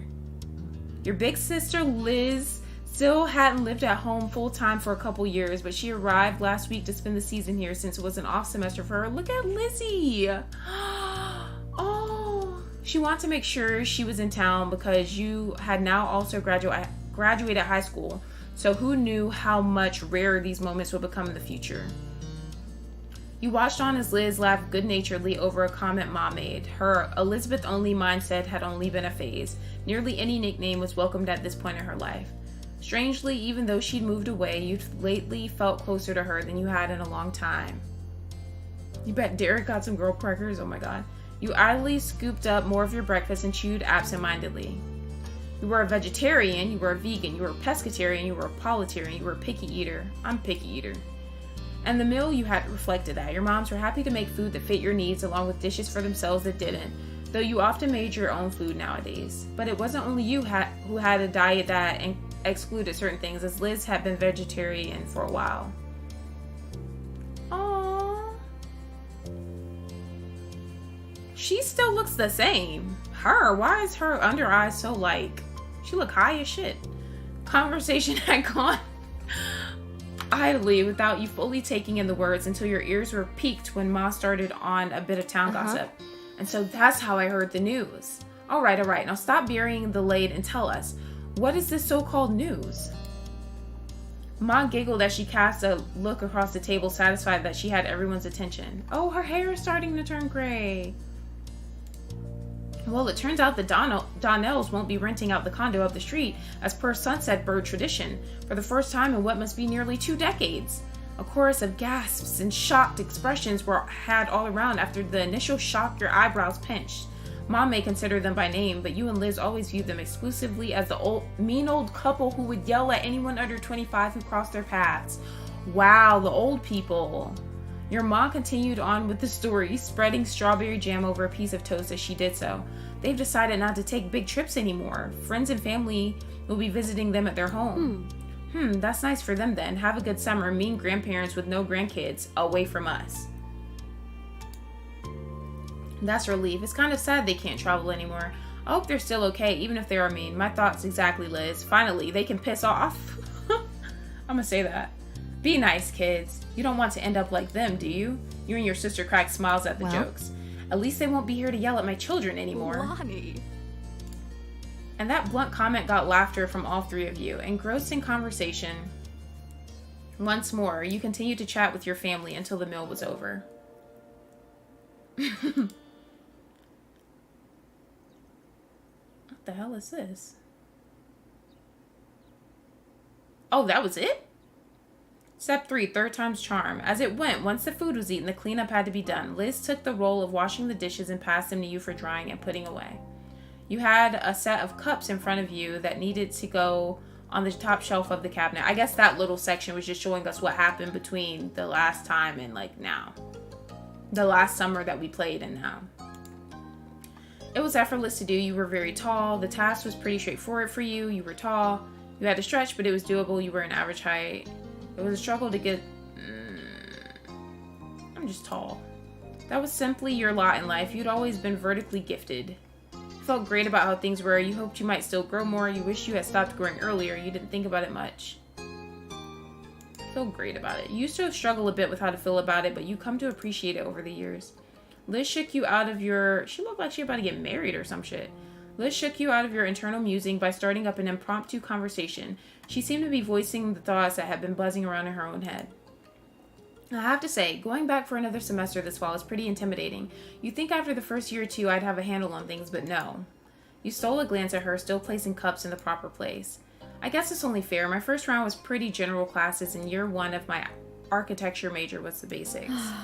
Now it feels serious. I have to actually know some things. The laugh she gave was flippantly airy, but the way she scrubbed at the plates held more force than necessary. I know you can handle it. I think it's really cool you want to be an architect. That does sound hard. You simply shrugged. You merely listened to her venting. That's kind of different, because she wanted to be like a golf player, didn't she? I mean, I know we were just kids, but still. Don't be too impressed yet. Wait to see if it actually happens, but thanks. Oh, she's cute. Your older sister's mouth quirked into a small smile. It'll be fine one way or another. Oh, but I'm not trying to scare you away from college. If that's even your plan, what is going on with that anyway? You had a solid plan set for a long time. You came to a firm conclusion recently. You had kind of a general idea. You had absolutely no idea. You hadn't even let yourself think about it. It was too much. I'll say this. You answered the question as much as you were able to and willing to. Liz's smile grew more reassuring as you did. You made it through 12 years of full-time education already. You can make your ideas happen, I'm sure. Sometimes it still felt hard to believe your public schooling experience was over. In the end, you had graduated at the top of your class. You soared through with high marks. You had to work extremely hard but were rewarded with great grades. You had been an average graduate.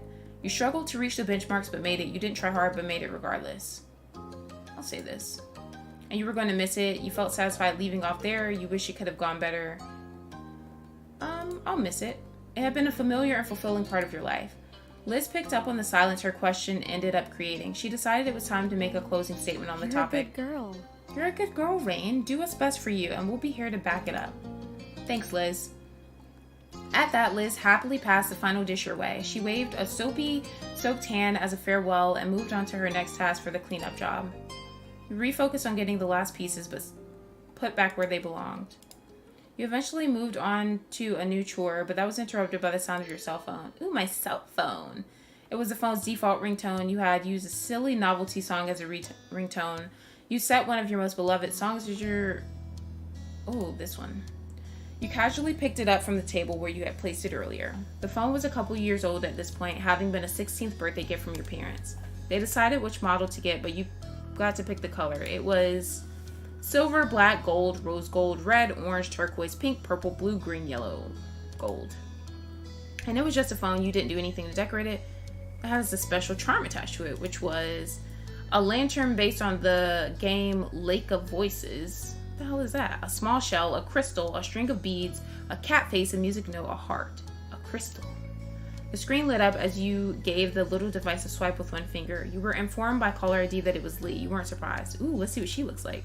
Despite having busier and busier lives and not living in the same town, you still had a good relationship with your cousin of the same age. Especially once the miracle of the both of you having your own phones actually happened. She got hers first, though. I bet. Tapping at the accept button, you answered her call. A familiar, bubbly voice came through right after. Hi. Hey, Rain. Oh, look at her. Hiya. I trust I'm not interrupting anything major. Look at my phone, yas. Only some cleaning around the house. Oh, then you're welcome for my call. A distraction from that must have been desperately needed. Yes, thank you, my dear cousin. Hey, I love doing chores, you joked. I like cleaning, you protested earnestly. It's good to hear from you. Even though she couldn't see it, you shook your head at that. My pleasure. She giggled, and you could hear the jangling of the jewelry she must be wearing. Nothing amazing is happening for me either. I'm bored and felt like chatting. My morning shift ended, so I'm free for the rest of the day. Woo. That's good. You were off from your part-time job today. You hadn't started working anywhere yet, so you couldn't relate. I ain't working. Unlike you, Lee had started dipping her toes into the workforce as of late. It made keeping in touch frequently even more complicated, but you both managed. What about you? It's been pretty normal. Cool. That's you then. So, how's Mr. Cove Holden doing? There was a friendly sense of genuine curiosity in her tone. She had always thought well of him. Why she look so evil? What the fuck? She's like, how is he? But that name was incredibly familiar to your ears. Cove, your next door neighbor for the past decade at this point. You could count on him among your group of friends. He was a very close friend of yours. The two of you were best friends. Cove was essentially family. I mean, he's pretty much family. You couldn't imagine him not being a part of your life. Have you been hanging on without the boy being 10 feet away at all times? Or is everything right with the world again and he's back? No, Lee, he isn't here, just like he wasn't here yesterday or the last time you asked or the time before that. Sorry. Oh, my bad. Can you blame me? Doesn't seem like he should have made his grand return already. Plus, I want to visit soon and he needs to be there too. You could understand where she was coming from. This was certainly outside the norm. For the past couple of months and the last few weeks especially, Cove had been going to his mom's place in Nevada. The two of you still regularly stayed in contact over texts and calls, but still, your mind began to drift back in time to all the prior trips he'd taken to visit her. Almost every year he'd have to go away for a while and then he'd be back. It made you sad and lonely when it happened. You never minded it. It was kind of nice to have breaks away from each other. You weren't a fan, but made do. It was just shitty. Oh, they cursing now. Damn, okay. Grown up now. Look at the options. It upset you. Your younger self worried about him leaving for good. It's nice to have breaks sometimes, I guess. You sent him letters the entire time he was away. Your mom's helped you ship out care packages to him and his mom. You gave him special treasures to take with him before he left. You kept an eye out on his house for him while he wasn't there. You were incapable of doing anything. I'll do this. It felt like the least you could do when you were younger, and nothing ended up happening, so maybe it worked. He sent you letters while there in return.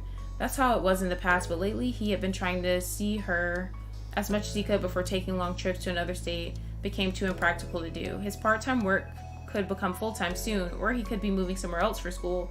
Cove hadn't actually been entirely clear what his plans were after graduation.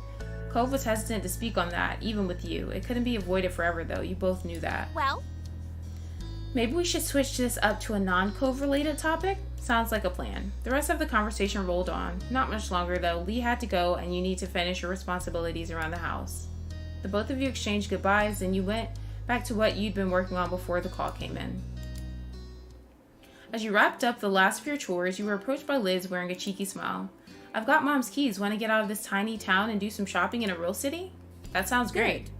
Good, I'm driving. That was obvious. You didn't know how to drive. You were glad for that. You still just had a learner's permit. Even though you could drive too, it was her plan. She could if she wanted. It was nice of her to do that. You had a license, but tried to avoid having to drive when possible. Let's do this. Go get your wallet and anything else. We're going now. With a nod, you made a quick detour to collect your stuff from your bedroom. You had money saved up from gifts you'd received. After making sure you both were fully prepared for the long haul to the largest city in the surrounding area, you buckled into the car. It was a smooth ride there with light conversation about what shops to stop at and the radio blasting. Liz controlled what was played, but she made sure to pick songs she knew you liked. It was something the two of you had always done for each other. The trip there breezed by, and in what felt like no time, you had gone from cruising down the road to cruising through the mall. Liz had her interests to check out, and you yours. Your hobbies and skills were still the ones you developed when you were younger. You had gotten into new things since you had grown up. I'm still into the same shit. When turning a corner down a new length of the mall, your eyes caught on a little gift store. Your friends and family had recently given you many presents for graduating high school. You realized you wanted to get a graduation gift yourself to give to Cove. You had a gift of your own ready to give Cove when the chance came. You really appreciated what you had gotten.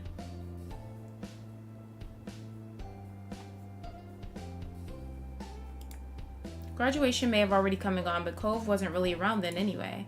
You'd keep an eye out for something good, though you might have something nice for him at home already. Oh, this is so pretty. Eventually, the mall was explored in full, with every shop of note being checked over. Rather than going home, you decided to walk over to some smaller stores nearby. Liz had many thoughts on that topic. Honestly, malls are not a bastion of society. Even if smaller stores require extra distance, the brands are so much more... Okay, so she's like very sophisticated now. She's just like, Then your sister abruptly stopped speaking and walking right in the middle of the path. It was a good thing no one was behind her. She seemed to entirely shut off for a moment. Liz? The attempt to catch her attention was unsuccessful. Something else had all her focus. Before you could puzzle out what might be happening, she began to mumble out of the corner of her mouth. Is it Shiloh? Rain, don't draw attention, but look. What? With a harsh whisper and a subtle jerk of her head, she urged you once more. Oh my gosh, is it Jeremy? Hey. Look. Oh my gosh, it's Jeremy. I hear the fucking voice. Oh my god, I'm annoyed. Oh my god. You followed her gaze as best you could to a large bunch of colorful teens strolling down the same path. Okay. You faced back over to your sister with a confused expression and unspoken question. What were you supposed to be seeing there? Rain, doesn't one of them seem familiar? She was practically bouncing at this point, so you looked the group over again, and this time you saw what she was seeing. It's Shiloh! Oh my god! I knew he would be back! Oh my gosh, guys, look at Shiloh! Oh my god! I knew it. I knew it. Amongst a collection of strangers was brown hair, gray eyes, and lots of freckles. That's Shiloh, our Shiloh from when we were kids. Yep, that was definitely him. I can't believe it. He's honestly just there. That's hilarious. That's incredible. Oh, but how do we talk to him? We'd have to pull him away from all those other people, and what if I'm wrong? I forgot he was so much younger than us. Your mouth opened to reply, but she cut off with her own answer to the question. I've got it. I'll shout the name Shiloh, and then we can act like it wasn't us. If he responds to that, we'll know without a doubt it's him. Rain, keep an eye out to see if he looks. Liz, can't you just try talking to him normally? We're not doing that. It's a terrible plan. Why do I have to be the one who watches? Let's try it. Fine. You didn't even know how to react. Without even needing a confirmation from you, Liz put her plan into action. Shiloh! She loudly projected the word across the way and then put on an act of casualness, turning her head away from the scene while brushing at the skirt of her dress. In a supremely awkward moment, you could only stand there as attention in the area shifted to the two of you thanks to your sister's shout. But of the many startled bystanders who became alerted to your presence, one of them was the boy. From a distance, his large eyes met yours. He looked. A wide grin took over Liz's face. She pushed the rim of her sun hat up and away from her face while swishing back around to greet her old friend directly. Shiloh! Waving, she stepped a bit closer to express her intention to meet without really closing the gap. She wanted him to come to her. I wonder if he's going to act weird. Who you presumed to be Shiloh looked surprised at the call out. He stole a quick glance at the crowd he was with and hesitantly glanced back your way. He was trying to double check something. Liz remained steadfast with her gaze trained on him, and ultimately he broke away from the rest of them. Damn, he's so little. After a light-footed jog across the brick path, the young man pleasantly presented himself in front of Liz and you. Hi. He sounds the same. I like your hat. Just that simple greeting had Liz giggling. Hey. Hello, I'm not sure if you remember this, but I'm Lizzie and that's Rain. We were all friends when we were little kids. His already wide eyes grew even larger, their gaze darting between you and Liz. His previously chipper demeanor faded into something delicate. I'm really sorry, but I think you have the wrong person. What? Nah, that's him. I know that voice. You could tell not being instantly recognized was going to make this exchange more of a challenge. Still, Liz was undeterred. Now, I am not remembering us. It was a long time ago. You were really young. I get why you feel like that. However, I'm positive I'm right. You're exactly the same. That face, the freckles, how genially you try to phrase things. You're even still wearing a hat. Instinctively, he looked up at his headwear with creased brows, not making the connection on why the hat meant something to her. Okay. We knew each other, okay? An uneasy smile settled on him as a silence followed Liz's speech. He was picking his next words carefully, and then the quiet was obliterated by a new voice bursting into the conversation. Shiloh, what are you doing? The rest of the group already left. A field trip is not a vacation. We're on a schedule. Startled, your head snapped towards the path. A distinctly unhappy individual with piercing magenta eyes, dark brown skin, and a sharp jaw stormed your way. He carried a cloud of authority with him despite looking like he wasn't even 18 yet. Sorry, I didn't mean to ditch. What the fuck? Oh my gosh. Shiloh, whose name was now officially confirmed, gestured with a hand to add to the explanation of his absence as the stranger watched impatiently. They thought they recognized me as someone they knew, but it was a tiny misunderstanding. Liz theoretically as well as literally put her foot down at that, stomping in frustration and getting more childish the longer she was around her childhood companion. Come on. We do know you. Shiloh merely shrunk in on himself. The tone he spoke with was pained. Sorry. You honestly couldn't tell if he was apologizing for the upset feelings of your sister or the palpable dissatisfaction of his new acquaintance. That in itself was very Shiloh-like. I know, it sucks. Oh, you know him, is that it? The stranger spoke in a dismissively scoffing tone as if the words sounded so absurd to him it was almost amusing. Almost. But the sternness of his demeanor quickly reinstated itself. Well, do you know me? I'll tell you, I'm someone who has been forced against his will to be aware of what's going on in Shiloh's ridiculous personal life for a year. If the two of you had any importance in his general day-to-day existence, it would have come up by now. Don't bother trying to exaggerate any trivial connection you might have. It's not good enough. He's with us and you'll survive without him. Now stop loitering in the road. It's rude. Excuse me? We're the rude ones? The high-strung ranting got an audible gasp from Shiloh, who finally started to speak up again in defense. Nate, that's really mean. It's also true. We're leaving. With that declaration, the unofficially introduced Nate indignantly spun on his heels and walked speedily towards where the group went, completely confident that Shiloh would follow behind. Oh, people can sure have bad attitudes, huh? Why can't they just try to get along? It's not hard. Don't worry, though. I bet you won't have to deal with him again. And I'm sorry I can't stay to talk to you, but I hope you have a really nice life. Bye. Damn. And that was it. His final parting words given. Shiloh left the two of you behind to catch up with his own life that he had to go live. Liz watched his exit stunned, only to frown when it hit her that he was really gone as quickly as he appeared. It happened so fast you hadn't even been able to get a word in. She sighed, all the energy she built up releasing with the breath. I could have told him his last name was Fields, his birthday is October 30th, that would have proved it, but no. I'm sorry, Liz. Wow, Shiloh grew up to be dumb. You were left feeling equally deflated. Whoever Nate is, he sucks. Well, damn, you couldn't help but laugh. You snorted the words in disbelief at how dense he had been. Do you want to go catch up with him? Liz merely shook her head, pushing off childish thoughts.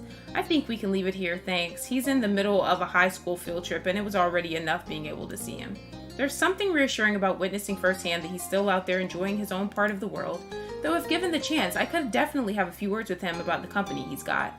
She laughed, but you could tell there wasn't much humor to it. She was mad at that guy, even if she was happy to let Shiloh go. Maybe they're only with each other because of the trip, and it's not usually how things are. True. We can only hope the same for him as he did for us. Have a nice life, Shiloh. Have a good life. Bye, Shiloh. We'll miss you. Good luck out there. You'll need it. You didn't have anything left to say. I'm gonna say this. Liz smiled at you. It had the self-confidence you knew so well from her. Come on, little baby sister. Let's finish our own trip. Yeah. No matter how either of you really felt about their occurrence, it was something you simply had to accept. People you know just disappear and reappear in the most unexpected ways. Ooh, a foreshadow. The two of you enjoyed what remained of your outing until it was time to return home. I felt like Cole was going to be there. By the time you arrived back, the sun was already beginning to set. You arched your back as you stretched your arms towards the ceiling. While it had been a good day, it had enough activity to cover an entire week. Liz tried to hide a yawn behind her hands. You weren't the only one feeling worn out. I'll be heading up to your room, the guest room, since mine stopped being available as soon as I was out the door. Her tone was light. She'd had quite a lot to say on the subject when you'd first taken over her bigger room as she left for college, but there have been many trips back home for her since then. The room hasn't been hers for years. It was more of a running joke now that she continued to bring the topic up to this day. Liz married Jeremy, oh God. Let it go, Liz. I didn't see your name on it. Thank you, Liz. It's a really nice room. Thanks for being so gracious about giving it up. Just wanted to follow in my big sister's shoes. I'm sorry. You wouldn't after clearing out every possession I left behind. That's right. I don't leave evidence behind. A small laugh was shared between you and your older sister. You better believe you'll be back in the guest room when you've got your own place and we're both in town for a visit. We could take turns. You'll have Thanksgiving. I'll get Christmas. Sure. Don't count on it. That's all right with me. I don't need it. What a reasonable and mature suggestion. I'll think about accepting it. She flashed her familiar grin and you couldn't help but feel glad she was back around even if it was temporary. With that, she plodded off to the spare room. You were ready to do the same. Moving into a new space was your first opportunity to decorate from scratch. Ayy! Finally! Damn, I had to be a whole ass adult before I could decorate my shit. Oh, wow. Blue... green. This is nice. Oh.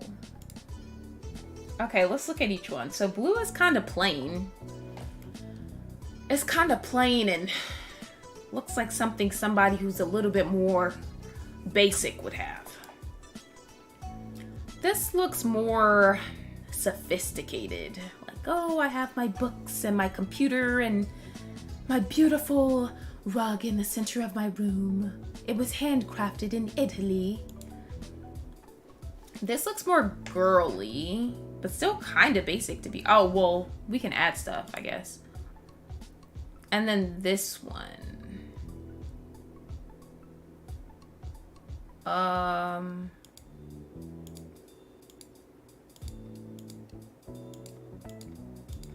Can you not have extra? Oh, you can have extras for this.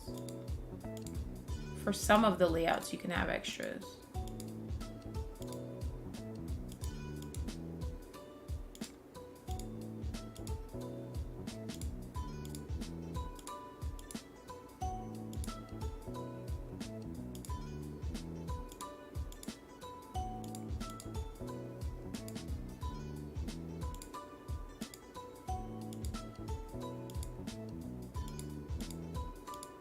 Oh, you can choose different things.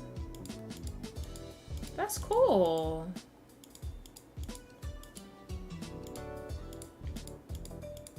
Well, not for that. Oh, wow. Damn, I like these paintings, but I like the lights too. What about with this one? Oh, this is the same in every single one?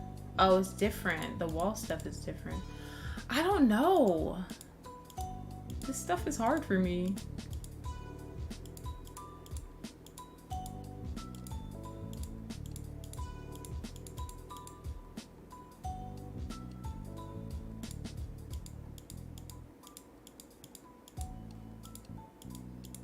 Oh, this kind of fits though. Like the computer, because she still likes games. What about this one?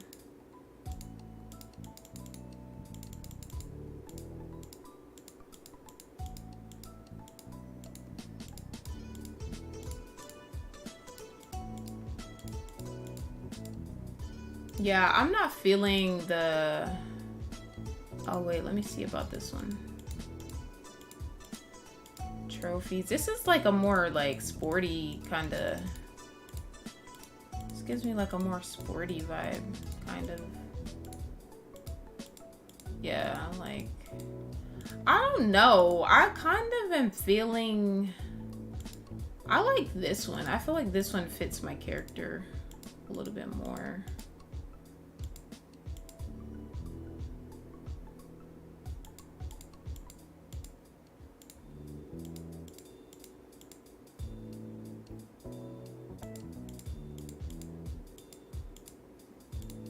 Yeah.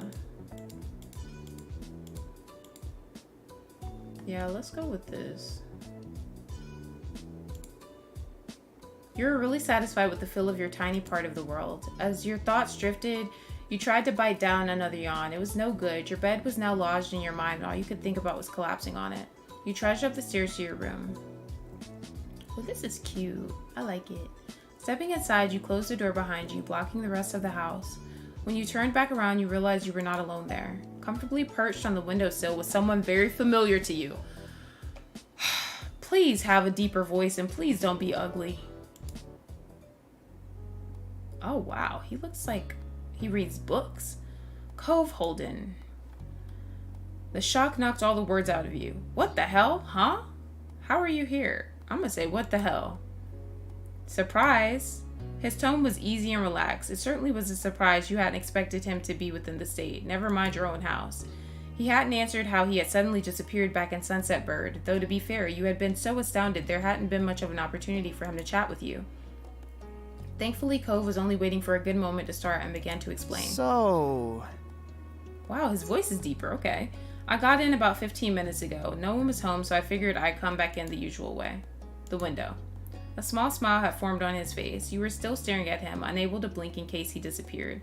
You could still barely believe that he was really there, mere feet away from you. I left my bags in your backyard. I hope that's all right.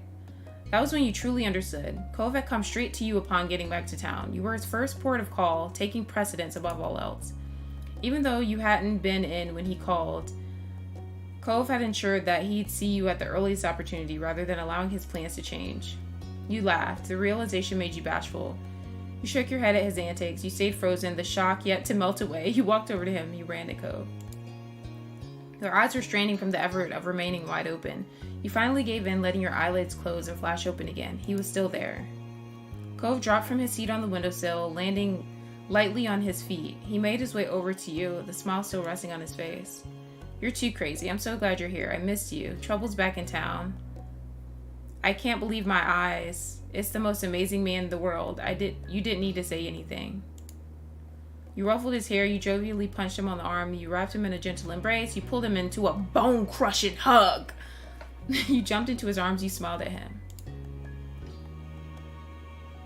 This boy nerdy as hell.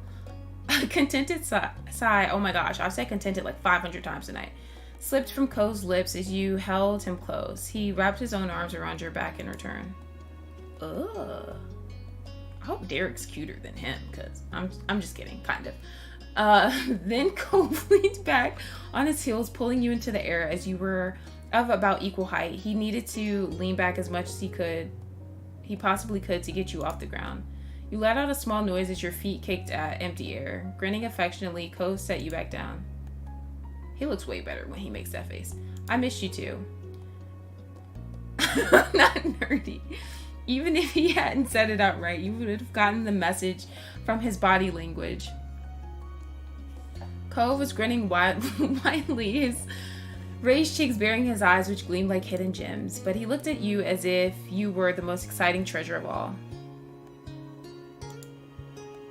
How was the trip? Yeah, I had a great time.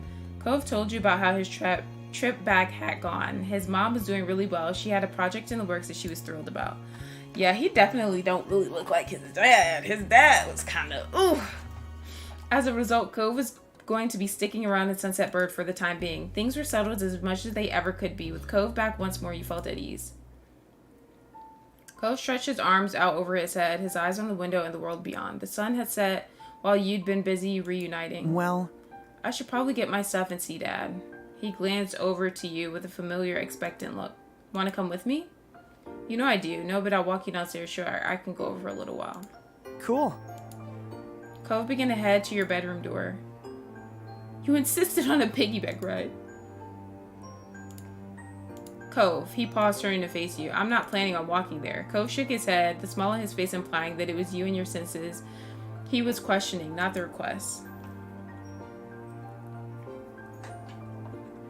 He'd come to expect the latter, even if he didn't get why it held such appeal for you. All right. He crouched down just enough for you to hop on his back in a practice move. As there wasn't much of a difference in height between you, he didn't need to bend down much at all, and with how often you'd done it, there was no trouble in climbing aboard the Cove Express. Cove straightened up with poise, accustomed to balancing someone over his shoulders. Cove carried you down the stairs. You had to duck down a couple of times, the ceiling grazing against your elevated head. Still, you safely reached the ground floor of your house. The door is going to be in the way. Get off here so I can open it up. He bent down to let you slide safely off his back. Seeing things from your usual height was disorienting after getting accustomed to looking down at everything. In all the excitement of Cove's return, you hadn't even remembered the gift you prepared for when he got back. It would be best to give it to him now before he left your house. Can you wait here for a little while? I got something for you. Cove tilted his head, intrigued. Really? You nodded with some eagerness, trying to imagine how he'd react when he actually saw it. Derek gonna be a brick house. You'd bought Cove something special. The gift you'd chosen hadn't been something you could buy. It was a dolphin-shaped balloon, a fruit bouquet, a new fish for his aquarium, a bracelet for him to wear, a box of strawberry swirl ice cream cups, an anklet for you to model for him. Oh, wow!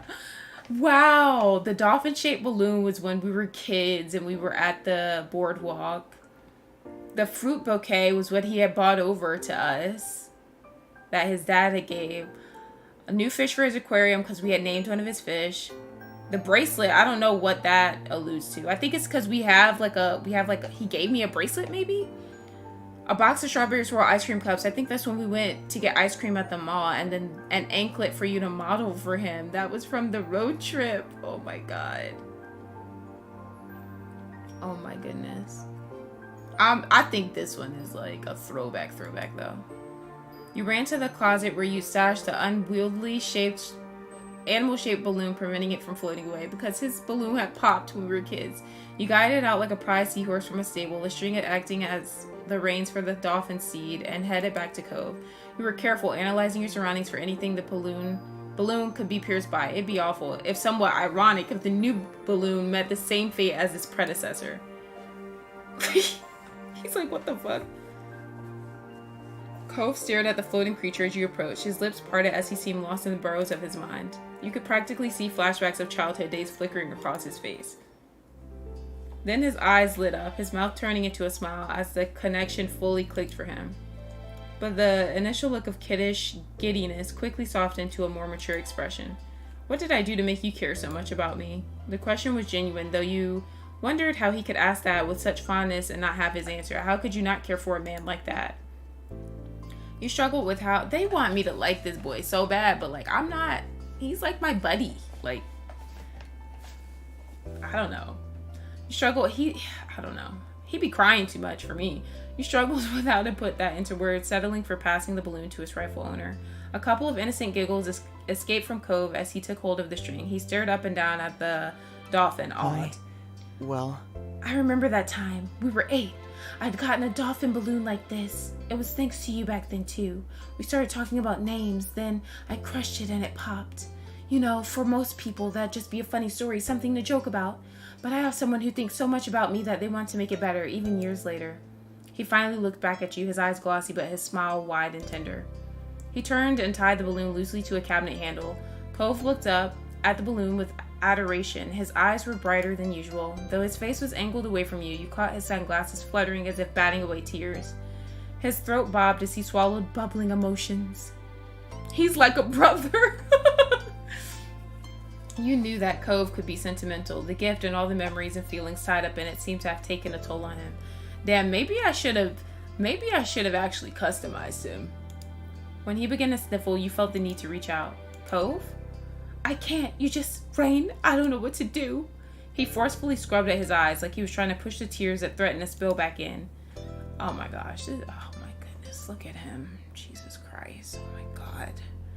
Crying and shit. Oh, Cove, it's okay. Do you need to cry? No. Okay. Alright, I'm turned off. I can't. Bro, I can't. I'm so sorry. I can't. Mm-mm. Mm-mm. Mm-mm. I can't. Ugh. Mm-mm. Yuck. I can't. I understand why it's making him emotional because it's like sentimental and it's like it's bringing back a lot of memories for him. I get it, but like, come on, dude.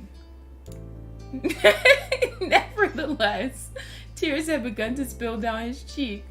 Even as he wiped them away, more took their place. And I'm all for guys like expressing their emotions. I'm not one of those people that feels like it's disgusting when guys cry and stuff like that, but like I can't with him. Like all that. Thank you. His voice quavered as he spoke. Cove scooped you up into a hug, pressing you so tightly against his chest that your breath escaped in a short squeak. Yeah, it looks like, alright, you know what? Okay, I can't, bro. We're about to end the stream, guys. It's getting late and he's, I can't. We're about to end the stream. So thank you guys for being here. Hopefully Derek can come and swoop me off my feet because you see this man? Do you guys see his face right now? I can't. I'm about to fulfill my pact with Derek because I can't. Anyways, thank you guys for being here tonight. I hope you liked my VTuber self. I hope you guys have a great rest of your night. We'll jump back into this soon and see what else Cove is gonna cry about. Hopefully we get to see Jeremy again so I can curse him out. And hopefully we get to see Derek soon. Hopefully he's cute. And we'll get to see Miranda and maybe Terry, that new girl. And we can see what Cove's dad looks like too. So yeah, good night, guys. Thank you guys for being here with me. This stream was longer than I thought it would be. But thank you guys, as usual, for being here. Love you guys. Bye.